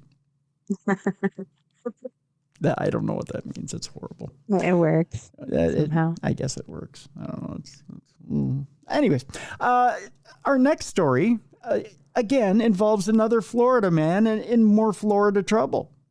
This man robbed the Summerfield Dollar General days after his release from jail, according to deputies. We're going to Marion County, Florida, where a Central Florida man who just got out of jail for armed robbery is back behind bars. Dexter Jackson was recently released from prison for armed robbery in Marion County. Deputies said he was just arrested for the second time in 15 days. Jackson was released from prison on armed robbery charges in November. Just weeks later, he was involved in a chase with law enforcement in December. On December 22nd of 2025, Jackson was captured after fleeing from deputies during a pursuit. During the chase, a deputy went off-road to catch him. Deputies said Jackson swerved through trees before being tackled and apprehended. Authorities reported that Jackson stole from a Dollar General in Summerfield 15 days after he had posted bond in his December arrest. Dollar General to actually from the jail to Dollar General back to the jail again. It sounds like a fun field trip. Full circle. Full circle. It's a wonderful life for him, I guess. Right. I'm going to show you a picture of a beautiful couple here, Jess. There they are, right there. Okay. If you can see them through the ring light. They're a cute couple. They're a cute couple. They look normal. What did they do? I was going to say, aren't they a beautiful couple? You didn't even. They look too normal. Something's very wrong. I was going to say, you're not even going to let me set this up, huh? I was going to say, what do you think they do for a living? Would you say they're on TV? They do look like they could be a reality TV couple. Yeah, like on one of those dating shows or something. Do you think maybe they might build homes on TV for a living? Oh gosh, they totally could. They look like that couple that got divorced. Like Chip and Joanna Gaines? Yeah. No, I was thinking the Alfusas or I can't think of their names. Christina and Park. Yeah. Do you know that one? Yeah. Yep. Yeah. Well, this couple pitched themselves as Chip and Joanna Gaines and pled guilty to a $5 million home building scheme. They don't look like Chip and Joanna Gaines. No, they don't at all. No. They should have done Christina and Tart. They should have. Yes, they really should have. They picked the wrong couple.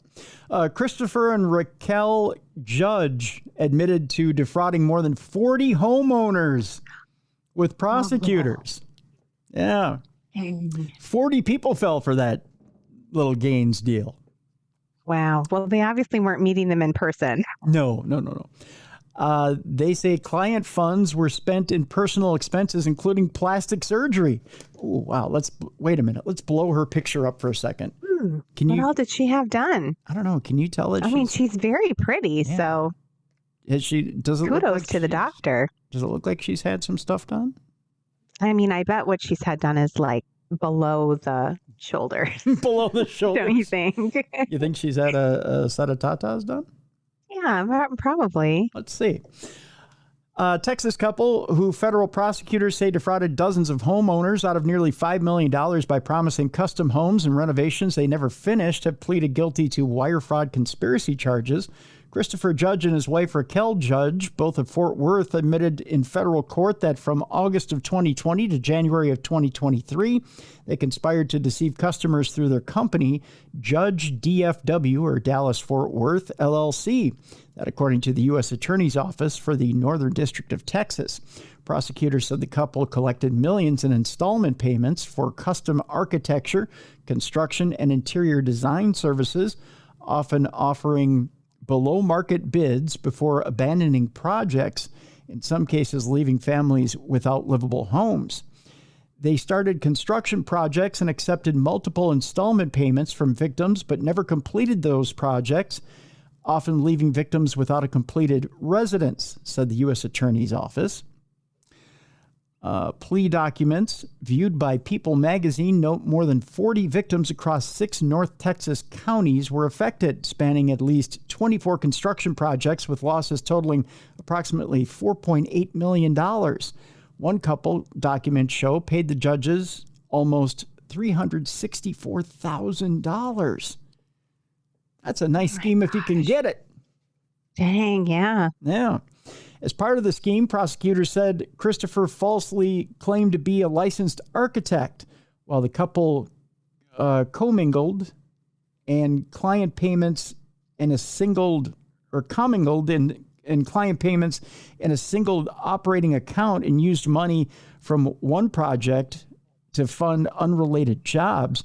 On Tuesday, December 30th of 2025, Christopher pleaded guilty to conspiracy to commit wire fraud, a charge that carries a maximum sentence of 20 years in a federal prison. Raquel pleaded guilty on December 17th to one count of conspiracy to commit wire fraud and faces up to 5 years behind bars. Both face restitution, fines, and supervised release. Sentencing for Raquel is scheduled for April 14th of this year. Christopher is set to be sentenced on May 12th of 2026, both before U.S. District Judge Terry R. Means. Let's get down to the plastic surgery. Let's see what it says here, if it does. Tell me what I really want to know. Did she get her boobs done, Tim? That's right. We want to know if the tatas have been worked on. Let's see. Kristen Newman told WFAA she hired the judges to build what she believed would be her dream home after paying off other new school loans. I was planning on kind of growing into this house, but we want to know if the judges grew into those tatas. That's what we want to know. She explained that Raquel handled most of the communication while Christopher was introduced as the architect and the builder. Let's see here. They said that they would say maybe a month or 2 months in that things started slowing down quite a bit as far as the building process would go, and that they were already worried about some quality stuff that my husband and dad had already pointed out. This according to the Bushes, who had some work done, Bishes, Sel Bish and Kaylee Bish.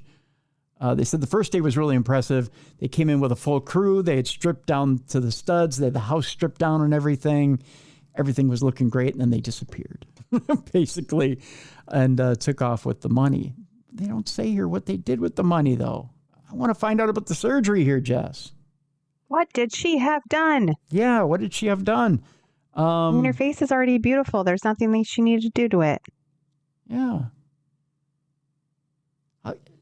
People magazine is leaving us hanging here. They're not saying if anything, if they did anything fun with the money. This is bad reporting. They just said... definitely not getting into the nitty gritty. Yeah, they're just telling us about the victims. Jeremy Congleton, another victim, told NBC Dallas-Fort Worth that he had to file bankruptcy after the judges abandoned his project. His family of 4 spent 18 months living in an RV. Oh, my goodness. Yeah, while he completed construction on his house himself. He said what he owes me and what we've paid out of pocket and credit card debt, having to file bankruptcy about $250,000. Oh, that's so bad. Yeah. Congleton told the outlet. All the victims who spoke to NBC Dallas-Fort Worth said they believe most of their money is gone for good, but expressed relief that the couple will no longer be able to take on new clients. Lane hopes her story serves as a warning to others. WFAA reported, specifically urging homeowners to see significantly lower bids from contractors as a warning sign. So if somebody comes in really cheap, that's generally a warning sign that someone's trying to scam you. So, but they don't say anything about, she got, a butt lift and he got like a permanent Brazilian or anything like that. Yeah, we wanted the Jerry Springer version of this story. Where's that? Yeah, we don't get that. Oh, I do have a Jerry Springer like story next. Good. You ready for this? Yes. Evidently, if you come from Boston, you can take the man out of Boston, but you can't take the Boston out of the man. Oh, this should be good. You ready for this? Mm-hmm. A Boston man flips the bird while leading police on a chase in a U-Haul through the Upper Keys in Florida. Ooh. First of all, never lead police in a chase in a U-Haul. It's got a governor on it.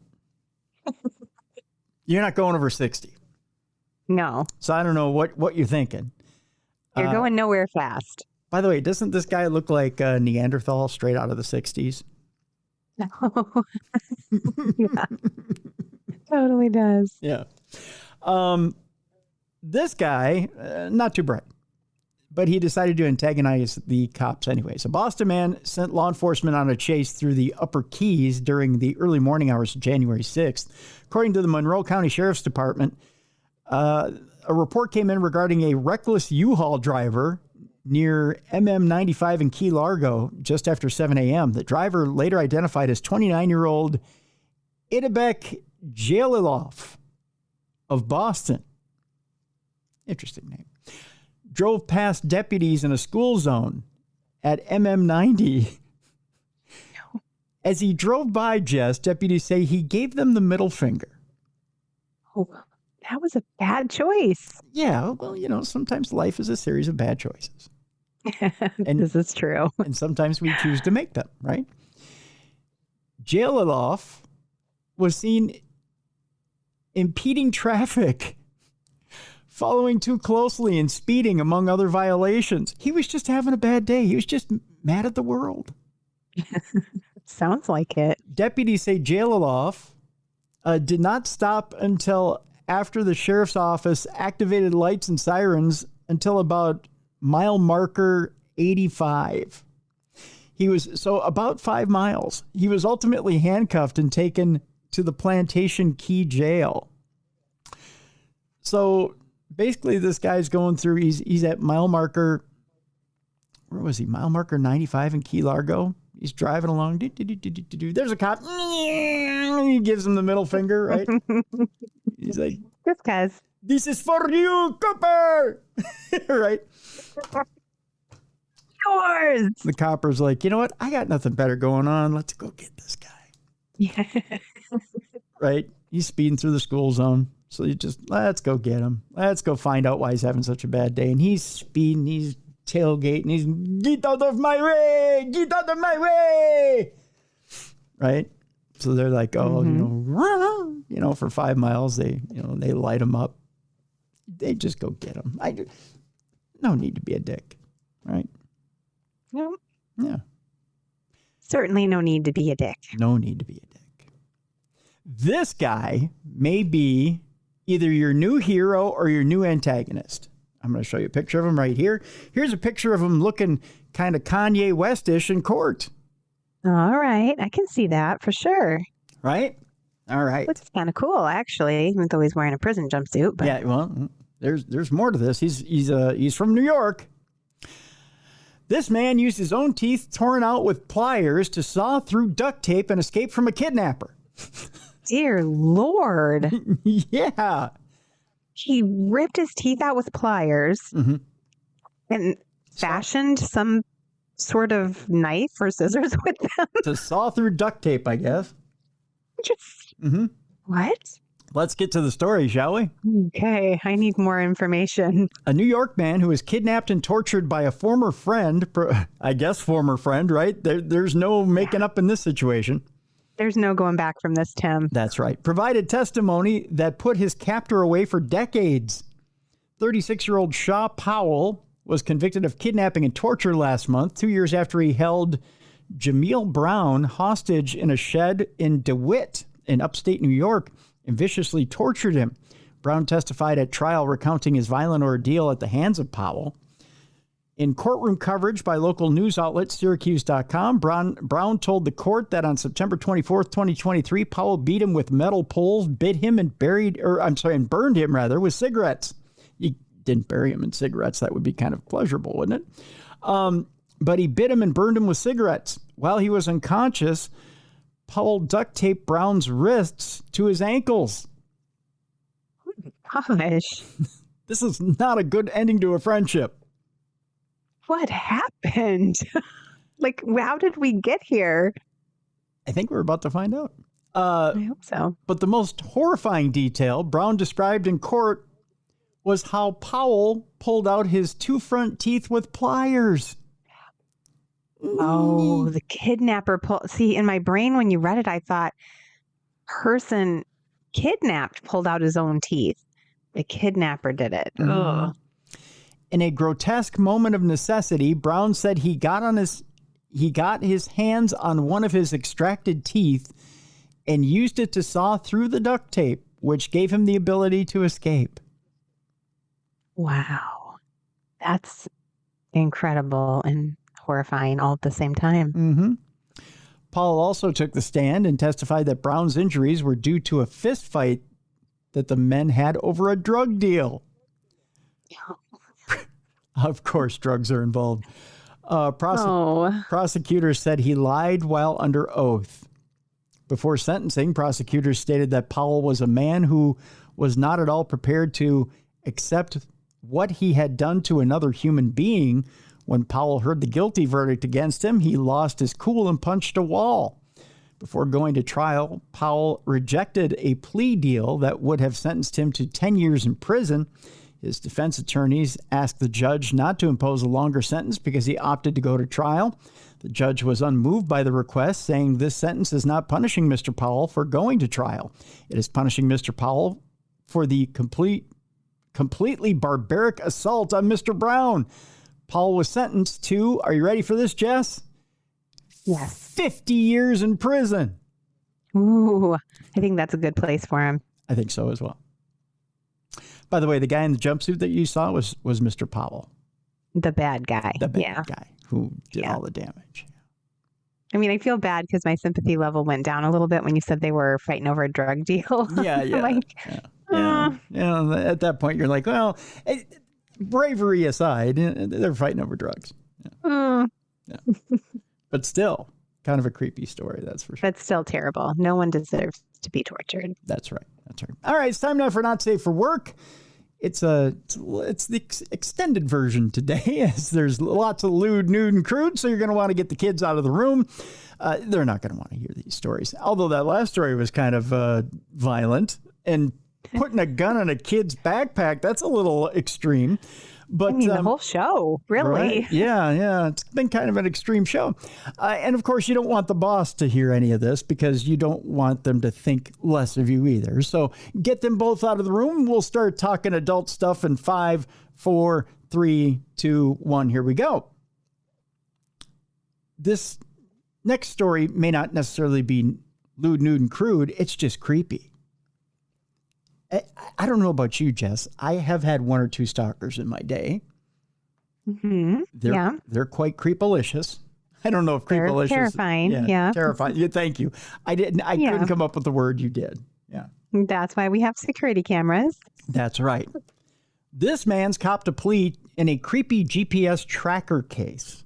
You know, GPS can be a wonderful thing and help us get around. GPS can also be turned against us. Yeah. This man in Florida, and yes, he is a Florida man, sought to engineer a supposed chance run-in with a woman by hiding a GPS tracker on her car, and he's copped a plea deal in that case. That's the creepiest of creepy, to put a GPS tracker on a woman's car and then just happen to run into her, you know. Oh, I hate that. That's nuts. In a court hearing, 23-year-old Tyler Strack has pleaded no contest to installing the device on a 22-year-old victim's vehicle while it was parked outside her residence in Safety Harbor. There's irony. Lives in Safety Harbor, a Tampa Bay area city. Strack was initially charged with a felony, but pleaded to a reduced misdemeanor charge. He was ordered to pay fines and court costs totaling around $700. That's it, $700. Portion of which he could reduce by performing community service at a rate of $14 per hour. Well, that just doesn't seem like nearly enough for what he did. No, not at all. Because this is like an escalation thing. Like, this is where he begins. Let's stop him before he gets worse. That's right. At the time of Strack's arrest last year, the victim told police that she had a brief sexual relationship with him several years ago, which ended with no further substantial contact. In an apparent effort to rekindle that passing fling, Strack bought a Cube brand tracker from Best Buy, placed the device on the woman's car, but the victim discovered the item and contacted police, who then used subpoenas to connect Strack to the cube purchase. When confronted by investigators, Strack confessed, saying he installed the tracker in an attempt to run into the victim. That is so creepy. An arrest affidavit listed Strack's employer as Chipotle. Evidently, Chipotle is paying you enough to buy cube trackers so you can track down ex-flings, I guess. And his LinkedIn page identifies him as an assistant manager with the restaurant chain. So, you know, that's the guy who's making important decisions for Chipotle. Strack hung up on a reporter who was seeking comment about his plea in the criminal case. So evidently he had no comment about how creepy he really is. So there you go. Speaking of creepy, we go to the other side of the law, where a BSO sergeant is accused of attacking his wife during an argument over cheating. We go to Pompano Beach, Florida, where a sergeant with the Broward Sheriff's Department was arrested this past week on allegations that he attacked his wife of 12 years, according to an arrest report obtained by Local 10 News. Jail records show that Scott Nelson Nita, who works in Port Everglades, is facing 1 count each of domestic battery by strangulation, false imprisonment of a person, and domestic battery. And I don't normally speak ill of law enforcement, but if you just squint your eyes real hard, real quick, and look at this picture, it kind of looks like a head of a penis. just saying. I just figured I'd throw that in there. Okay. BSO detectives said 911 dispatchers received a report of domestic disturbance at a home in Pompano Beach. The victim, who has lived with Nita for 11 years, told deputies that he first attacked her by grabbing her arm when she attempted to leave the home during an argument over infidelity. The report stated that Nita allegedly grabbed her face and neck to the point where she felt she could not breathe and pushed her to the ground, dragging her across the lawn. Yeah, I don't think you'd be able to breathe at that point. That's pretty much a given. It's wild being attacked by a man whose head looks like a penis. Right. How terrifying. Well, yeah.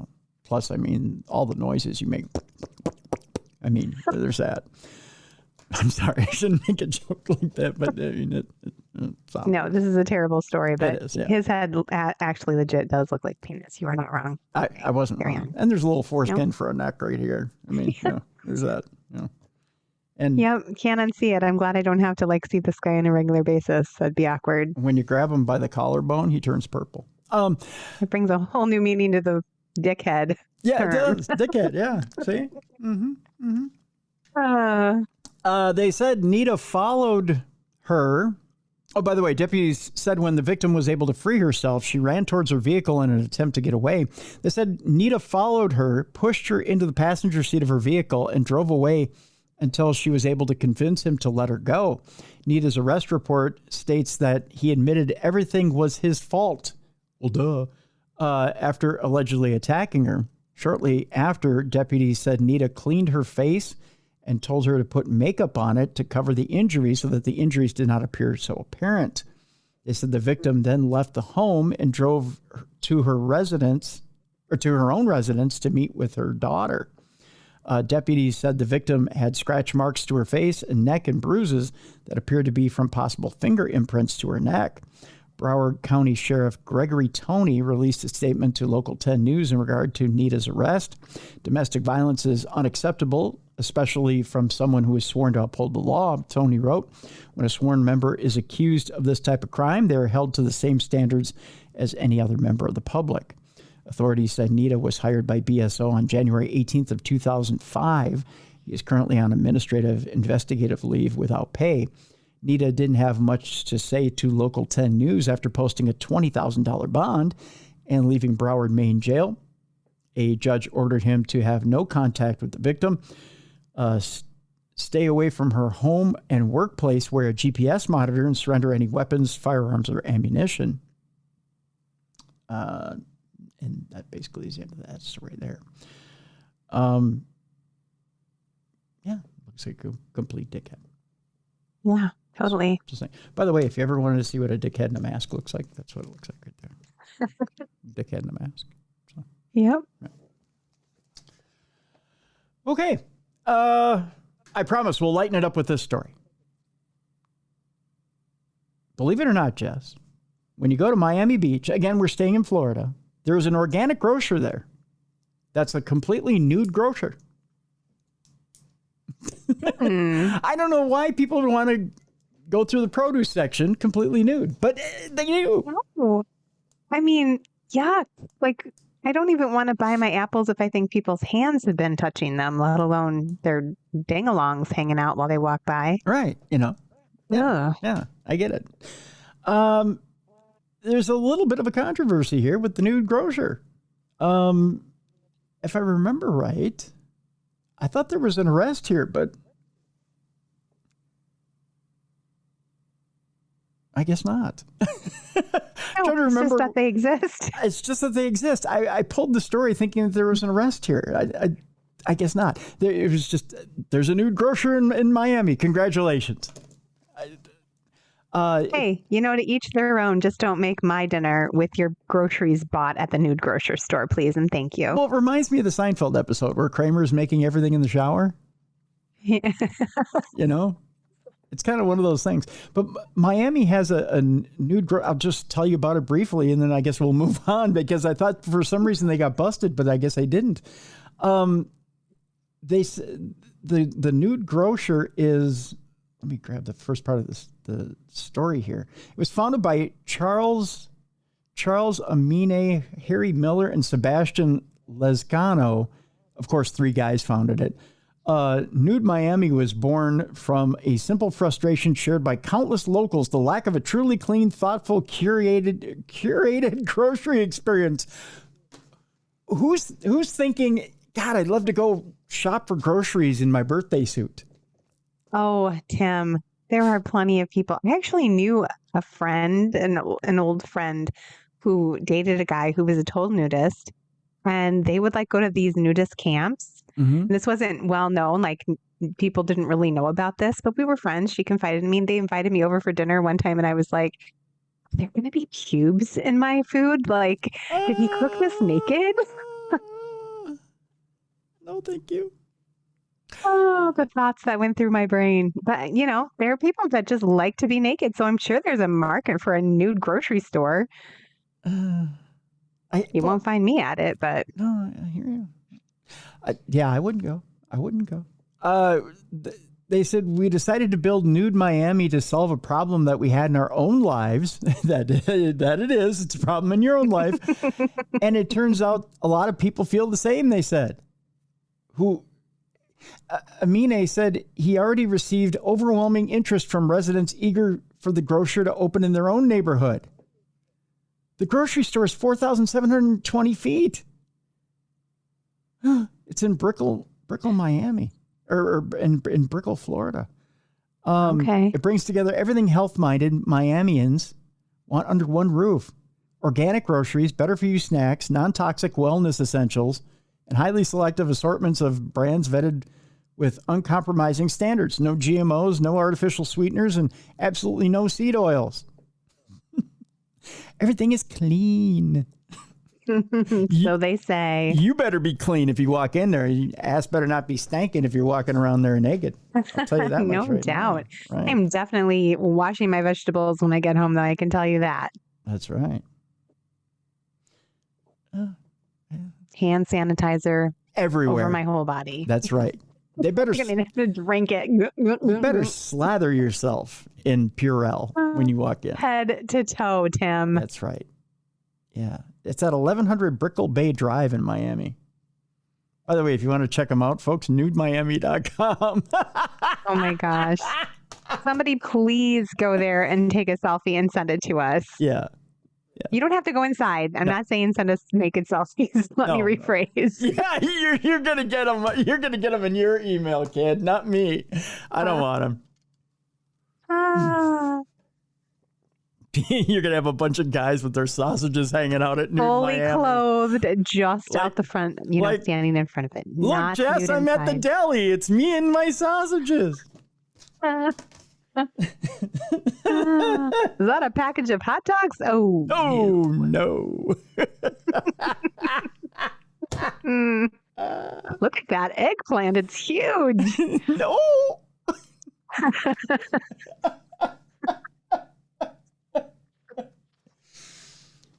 Hey, wait a minute. Are you in the deli section? Is that roast beef? No. Oh, No. that's a sad one. No. Anyway, next story. Let's move on. This exec got slapped on the wrist for a golden shower. Yes, we're moving right on into the extreme. We're just getting worse and worse as you take as you take a drink. I can't take any more drinks. I almost blew my water out my nose. This 30-year-old man peed on his victims from a rooftop bar perch. You may remember this story. Yes, I will never forget that story. That is so scary. This New York advertising exec got his sentence this week. He was arrested for urinating on several victims from a rooftop bar and will perform community service and be prohibited from using alcohol or mind-altering substances as part of his deal with prosecutors. A judge has approved a pretrial intervention agreement between Matthew Day, who's all of 30 years old, and the state attorney's office in connection with the accused man's 1:30 a.m. aerial assault at a St. Petersburg, Florida night spot. Day was arrested in July on disorderly conduct at the Landing, so to speak. Actually, that's the name of the bar, the Landing. Oh. As in, guess what just landed on your forehead? Yeah.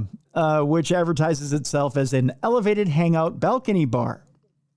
Police allege that Day entered the rooftop bar, pulled his penis out of his shorts, and urinated from the balcony onto the sidewalk. Downstream, several passerbys were struck with urine. That's in the actual police report. Cops reported that Day showed an indication of alcohol influence when he was collared for the vile golden shower. As part of the pretrial agreement, Day has accepted responsibility for the misdemeanor crime, will perform 50 hours of community service, undergo alcohol evaluation and counseling, and pay supervision and prosecution fees. Day, who is scheduled for a court status conference, is also barred from bars and clubs during the agreement's 6-month term. It's probably for the best. I would think so. We don't have a repeat. He should just stay home. Yeah. Use his own urinal for a while. Yeah. Or if he really wants to pee off a rooftop, he can do it off his own, I think. Yeah. Just scare his neighbors for a while. Yeah. According to his LinkedIn profile, Day is a Penn State graduate who co-founded Ribeye Media in 2023 and is the firm's head of client success. Oh, wow. Yeah. The New York ad tech company is a unified and workflow platform built for local media that helps broadcasters and media sales organizations plan, execute, report digital advertising. So he was meant to be on a billboard, Jess. Yeah, this can't be good for business, though. No, it can't be. No. See your name up in lights, or at least your dick. That's the slogan of Ribeye Media. Ribeye Media, your meat could be seen leaking up on a billboard too. Ribeye Media. All right, our next story. This man coerced women to have, or a woman rather, to have sex with dozens of strangers for decades, and more arrests could be coming. Let me ask you, Jess, this guy right here, could he convince you to have sex with many, many men? He could convince me of nothing, Tim. That's what I thought. Yeah, he couldn't convince me to sit down and have a sandwich with him. 67-year-old Rodney Johnston was sentenced to spend the rest of his life in prison. Thank you, Jesus. On Friday, January 9th, as the victim spoke out saying he left her with no voice and no choice. A British man. Do you think it was the accent? Well, you know, the accents are cool. Hypnotizing in a way. Maybe. Was sentenced to prison for the remainder of his life after being found guilty of forcing a woman to have sex with more than 100 men over a 30-year period. What on earth? Huh. Was he a hypnotist? But yeah, I was going to say that the accent isn't that cool. 67-year-old Rodney Johnston was sentenced to life in prison with a minimum term of 16 years during a hearing at the Norwich Crown Court on Friday, January 9th, according to the BBC, Sky News, and a news release from the Norfolk Police. Judge Alice Robinson and Johnston's crimes, rape in all but name, during Friday's hearing, BBC reported, going out became a byword for her being raped by strangers, Robinson said, while handing down Johnston's sentencing, per the outlet. Johnston was found guilty last September of forcing a woman to have sex with more than 100 men in a remote countryside location over a 30-year period between 1994 and 2024, during which he also filmed and photographed the assaults. Oh, gosh. Yikes. The outlet reported that local authorities discovered more than 30,000 images and videos documenting the woman's abuse over the last 3 decades. British prosecutors said Johnston used threats and intimidation to force the woman into having intercourse with those men. Norfolk police said the abuse consisted of outings, that's in quotes, in which Johnston would take the woman to secluded woodland or prearranged hotel rooms where the victim would be made to engage sexually with multiple men. He was convicted on 3 counts of procuring a woman to have sexual intercourse by threats or intimidation, 2 counts of causing a person to engage in sexual activity without consent, and 1 count of intimidation of a witness. Authorities indicated that they'll continue to investigate Johnston's crimes to determine if others should be held accountable and responsible. I think they should be. Yes, every single person that they can find. Find all 100 men or however many there were. Yeah. They're all accountable, all responsible. Our focus will now shift to establishing if any further offenses have been committed, and if so, we'll conduct a thorough investigation to identify those responsible and do everything we can to bring them to justice, Senior Investigating Officer Duncan Woodhams told the BBC. The woman whose identity remains anonymous also reportedly spoke out against Johnston in court for the first time prior to his sentencing on Friday. For the first time in decades, I am free, she said to Norfolk Police. I found myself in a situation I never imagined I would be in, the victim added. What I then went on to endure, I would not wish on anybody. I had no voice and no choice. The woman called Johnston a monster who treated her like nothing more than an object. She said, I felt dirty, sick, used, degraded, humiliated, and terrified. But this became my norm, she told the court. I no longer know who I am. Now I must rebuild myself, and I often feel lost and unsure where to begin. I feel anxious about the future, but for the first time in decades, I am free. I'm glad she is. And by the way, it says here, if you're a victim of sexual abuse, you can text STRENGTH to the crisis text line at 741-741 to be connected to a certified crisis counselor. So, there you go. All right. I'm going to show you a picture here, Jess, of a fellow Iowan. Okay. And we're going to play Name the Crime. Oh. Okay. I mean, she looks cute. But she did something bad, huh? Yeah. I would say, okay, if you had to guess the college, Iowa or Iowa State? I'm going to say Iowa. You say Iowa? Okay. You're going to say she's a Hawkeye? Yeah, she's a Hawkeye for sure. Pretty much, I would say. Cyclones don't do naughty things. They're angels. Oh, really? Oh, okay. All right. Is her offense something to do with drugs? I would say you're probably wrong in this one. I'm going to tell you the city here, and you're going to go, oh! Okay. Okay. Here's the headline. Naked woman arrested after she goes on bloody rampage inside Iowa convenience store. Bloody rampage naked? Yep. And guess where it happened? Not in Ames. Mason City. Oh, gosh. That's not far from my hometown. I might know her. You might. And it happened in the only place you can get good pizza in Iowa, and that's at Casey's. Oh, I love Casey's Pizza. Yeah, that's good stuff. It really is. An Iowa convenience store was the setting of an incredible scene that unfolded last month and involved a naked woman who police allege went on a destructive frenzy that resulted in thousands of dollars in damage. Business as usual at Casey's General Store in Mason City was interrupted back on December 19th when a stark naked Sherry Ray Decker. Do you know her? Okay. I do know some Deckers, though, but I don't think they're related to her. Okay. Waltzed in. According to local reports, she was covered in blood, and it was not from the local day's business there at the Decker farm, I'm sure. 32-year-old Decker entered the store that morning at approximately 9:30 a.m. and started to knock over a shelving unit, which caused several bottles to smash against the ground.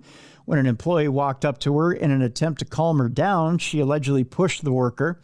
Decker next started hurling various items at the store staff, according to the reports, including those from KIMT News 3 and Radio Iowa.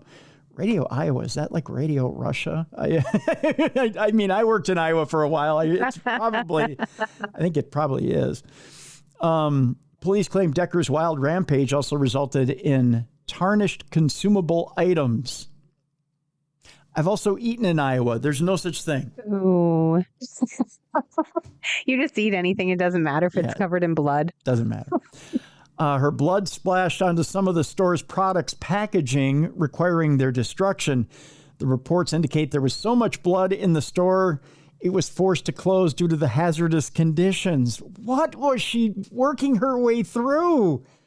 A professional cleaning was hired to clean the business, it says here. None of the reports, however, indicate if Decker was covered in her blood, in her own blood, or someone else's blood. And if the latter, whose blood? All told, the bloody nude rampage cost the store's owners more than $10,000. That amount includes the estimate of lost sales the store would have made if otherwise open. Wow, that's crazy. Sherry Ray. What a scene. Yeah. And you know something? In Mason City. Yeah, Mason City. But I'll tell you something. I bet you that Sherry Ray Decker, boy, I bet you she could probably screw like a harlot.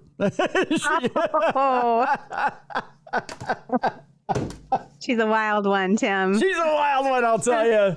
It's the ones that go into a Casey's covered in blood, naked, and going on a rampage. Those are the ones that you never want to leave. I'll tell you.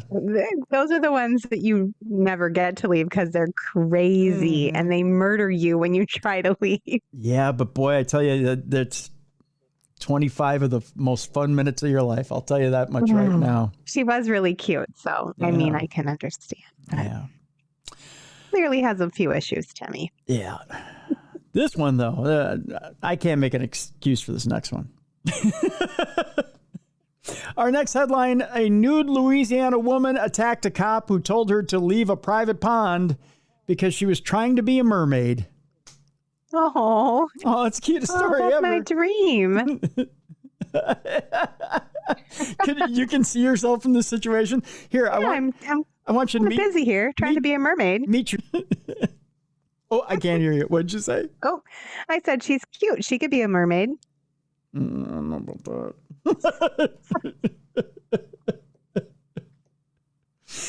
Louisiana law enforcement official was allegedly attacked this last Tuesday, January 6th, by a naked woman who informed investigators she had aspirations of becoming a mermaid.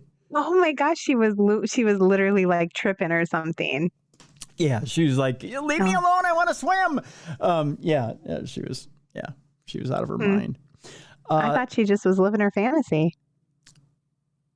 Let me tell you how out of her mind she was, Jess. How old do you think this girl/woman was? I want to play a little game here with you. I mean, she looks youngish. Okay, but I don't have my glasses on right now. Mm-hmm. So I'm saying she's cute, and you're like, oh, she's a blur to me, honestly. Okay. So, Okay.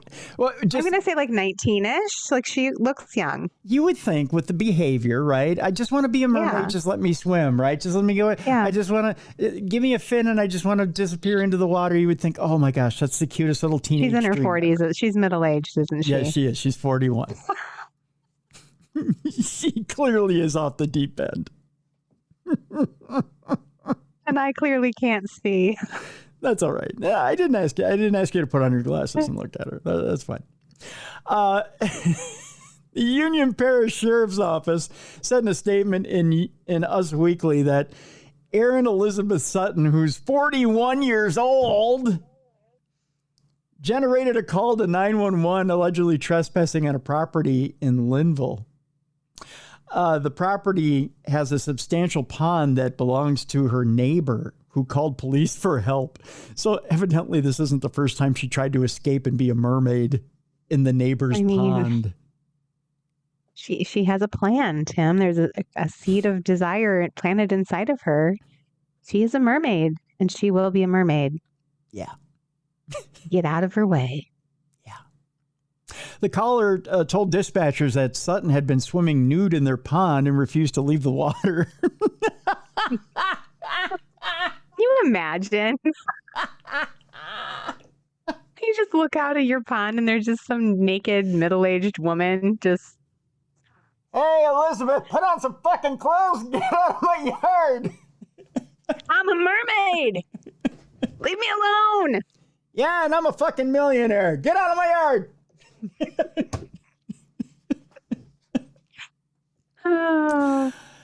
As officers were arriving at the caller's home, they learned that Sutton had allegedly started screaming when she was asked to leave the water. Yes, she started screaming at cops. I'm a mermaid. I'm a mermaid. Look at my fins. Obviously, I'm a mermaid. Somebody's watched Big one too many times. I did love that movie. Yeah. The caller said that this was not the first time Sutton had availed herself of the pond and that repeated past warnings to stay out of the water had been summarily ignored. Is she on something or is she like actually crazy? I'm fascinated by this. Deputies allegedly tried reasoning with Sutton. Oh, good luck on that one. Who allegedly refused at first to get out as she was trying to be a mermaid. The statement confirmed the officers eventually coaxed the sea nymph wannabe out of the pond and called EMS to evaluate Sutton. The statement said that when they tried moving Sutton into an unspecified home, she suddenly started to charge at one of the deputies. He's an angry mermaid, Tim. Ooh, that mermaid crazy. Sutton was tased at that point, but cops said the electrical jolt had zero effect and she continued toward the officer. Oh I cannot imagine. You have to be batshit if you are that insane. You get tased and you're like, I'm still coming. The batshit mermaid. I love that. Oh my gosh. That should be a story that every kid should read. The batshit mermaid. It's my picture book coming out next year. That's book number 5. The batshit crazy mermaid. Book number 5 for the kids next year. It is alleged that when Sutton reached him, she kicked and punched the deputy. It was then that the batshit mermaid wound up and kicked him in the jewels. The statement notes that Sutton was finally restrained and taken to the hospital, allegedly threatening to kill the deputies and the paramedics the whole way there. Oh. To and fro, it came to blows. The batshit mermaid kicked him in the... The statement fails to mention if the deputy sustained any injuries in the attack.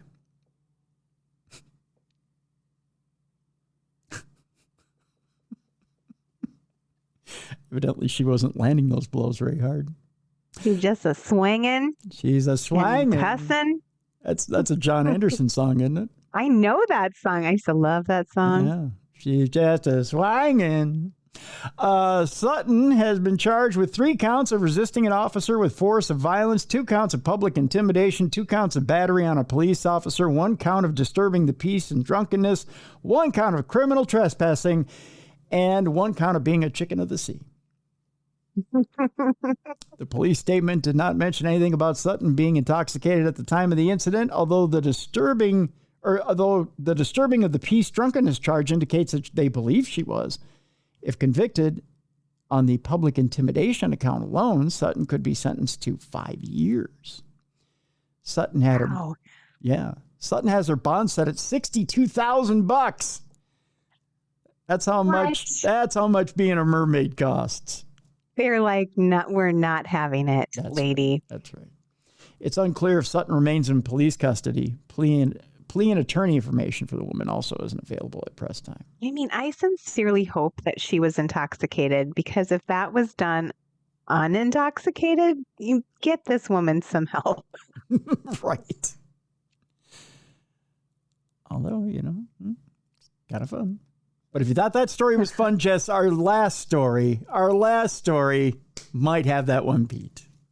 Oh, gosh. I can't even imagine, but I'm ready for it. You think I got a topper for you here? Mm-hmm. Literally a topper for you here? Oh, no. Here we go. Here we go. If I can get my iPad wants to give up now. It's like, oh no, we can't. Not another one. Not another one. Here is the story. If it won't give up on me, Florida man dressed in red lace bra, and then the browser closed down on me. Your poor iPad's like, please stop making me show you these stories. Florida man dressed in red lace bra accused of hiding gun under prosthetic silicone breasts. It was ugly. Was the quote. All right, here's the story. A Florida man landed behind bars after Polk County deputies, we're going to Polk County, Florida, by the way. Polk County deputies say he had a gun hidden under prosthetic silicone breasts while he was trespassing at a construction site. There's a lot here. Let's break it down for you, shall we? That's a lot to unpack. It is. But at least he didn't have a mermaid costume on.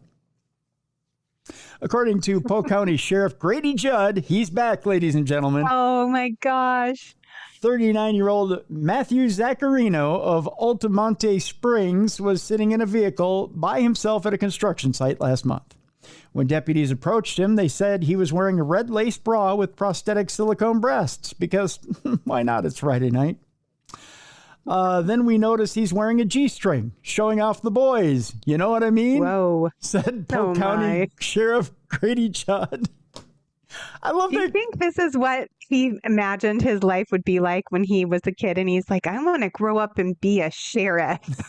I think he did. I think Grady Judd said, you know what? I want to be as descriptive as I can in my press conference. Yeah. Yeah. So I'm going to pick the most outrageous stories and present them to the media. What a job. What a wonderful, amazing job. Right. Judd went on to explain that it's hard to know how dangerous these situations are because under the prosthesis, deputies found a gun. And not the gun, but a gun.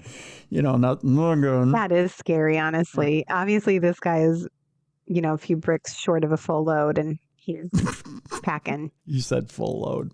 The sheriff said that Zaccarino claimed he was going to a costume party, but when deputies asked where the party was, they said he stopped talking.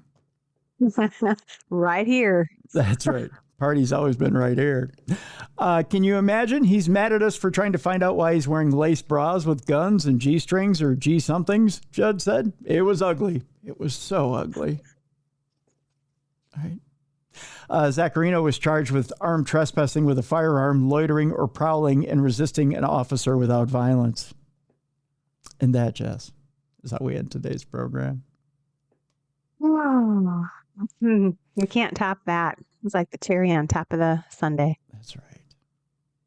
We do have our palate cleanser, though, and literally for our palate cleanser today, we're going to talk Girl Scout cookies because those little crack dealers are back.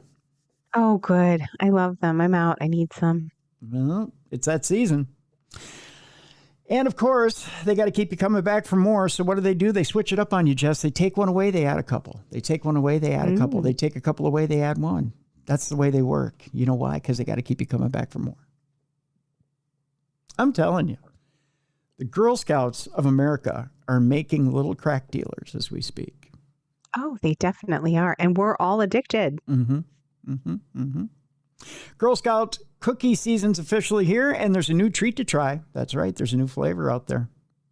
But they've taken a couple off the table because they know that's how they operate. They want you hooked. They want you so goddamn hooked.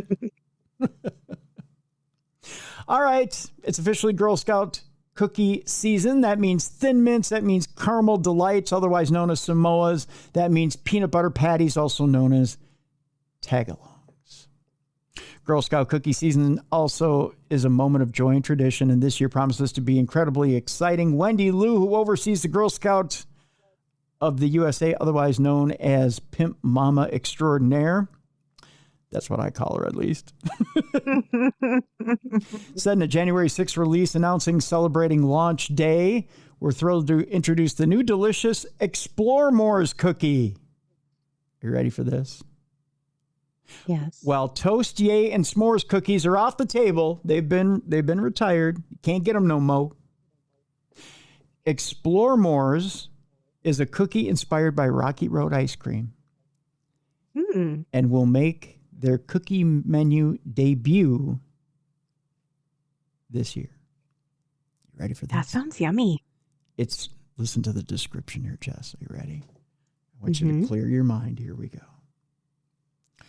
Filled with delicious flavors of chocolate, marshmallow, and toasted almond flavor cream, Explore More's reflect the spirit of exploration at the heart of every Girl Scout. The release shared with Southern Living read when the flavor was announced in September of 2025. That's some good marketing copy right there. I'm impressed. I'm hungry. I'm craving. Explore More's will join classics like Thin Mints, Caramel Delights or Samoas, peanut butter patties or tagalongs, peanut butter sandwich or do-si-dos, and trefoils.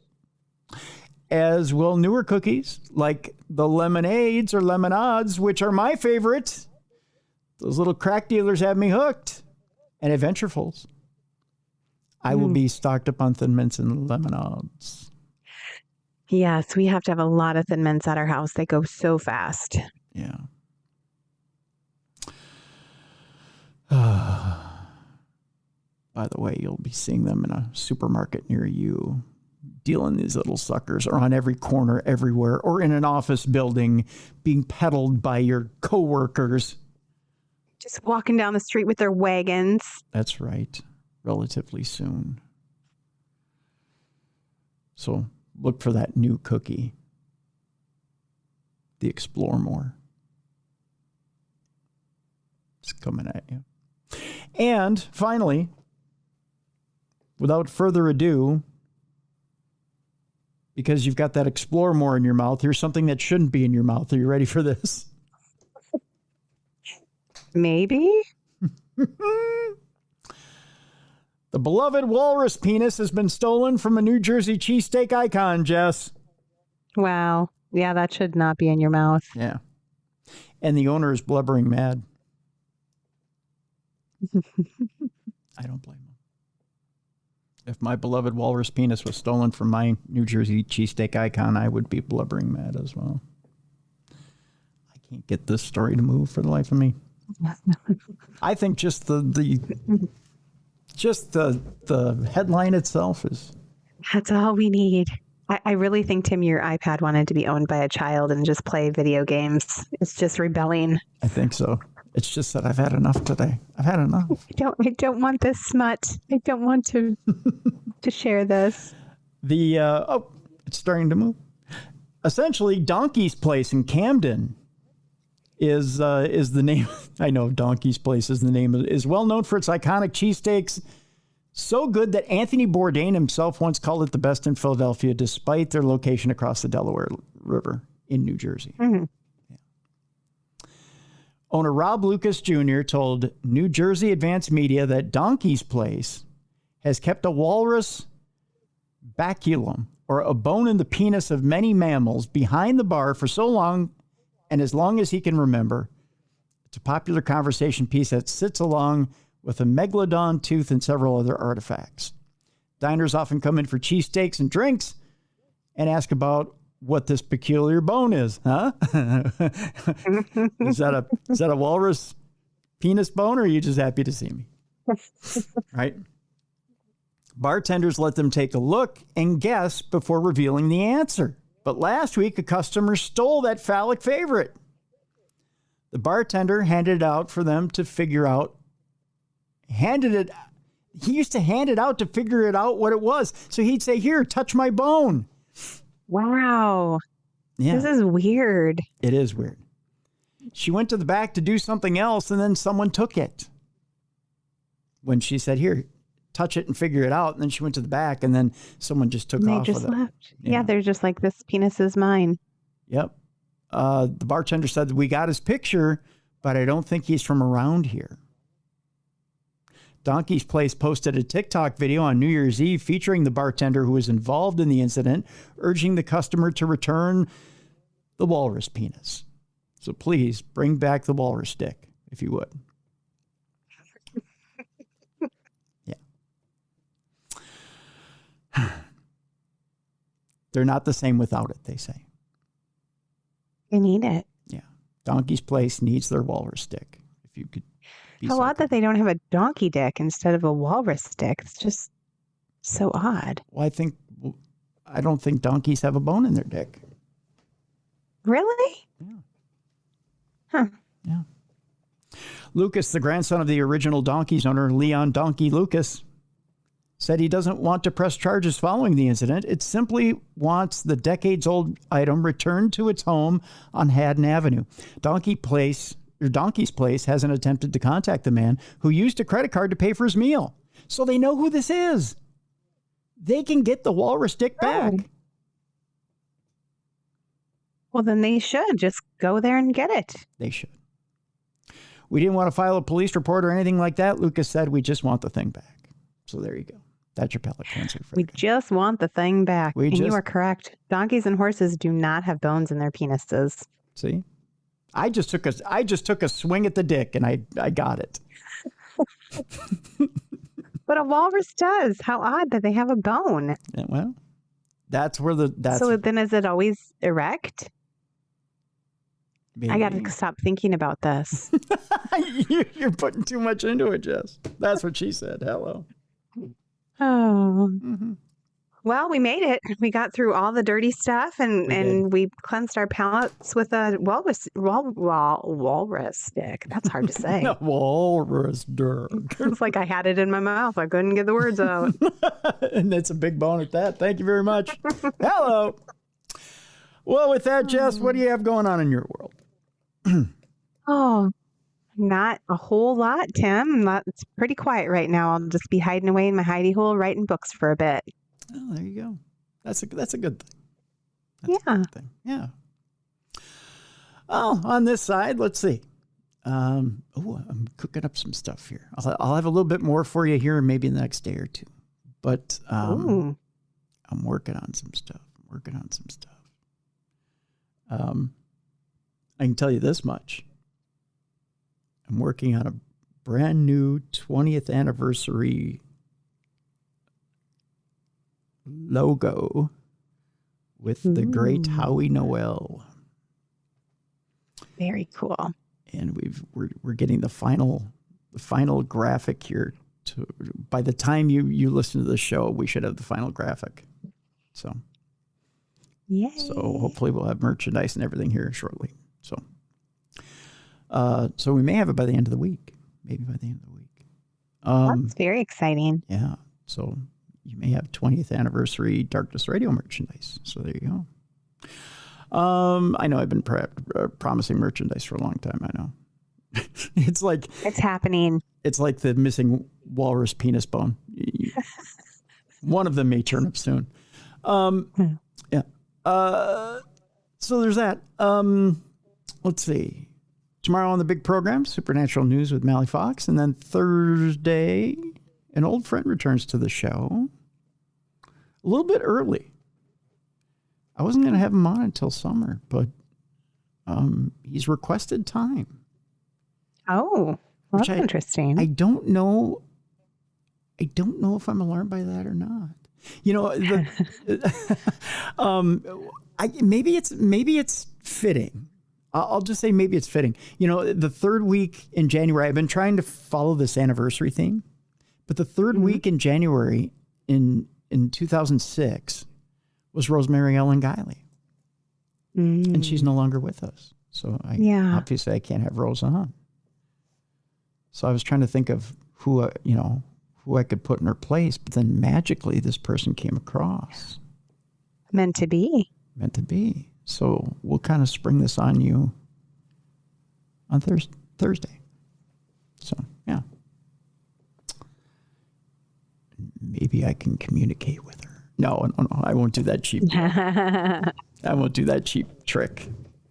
That's for cornball people on YouTube. We are not cornball people. No, we're not cornball at Darkness people. Radio. That's right.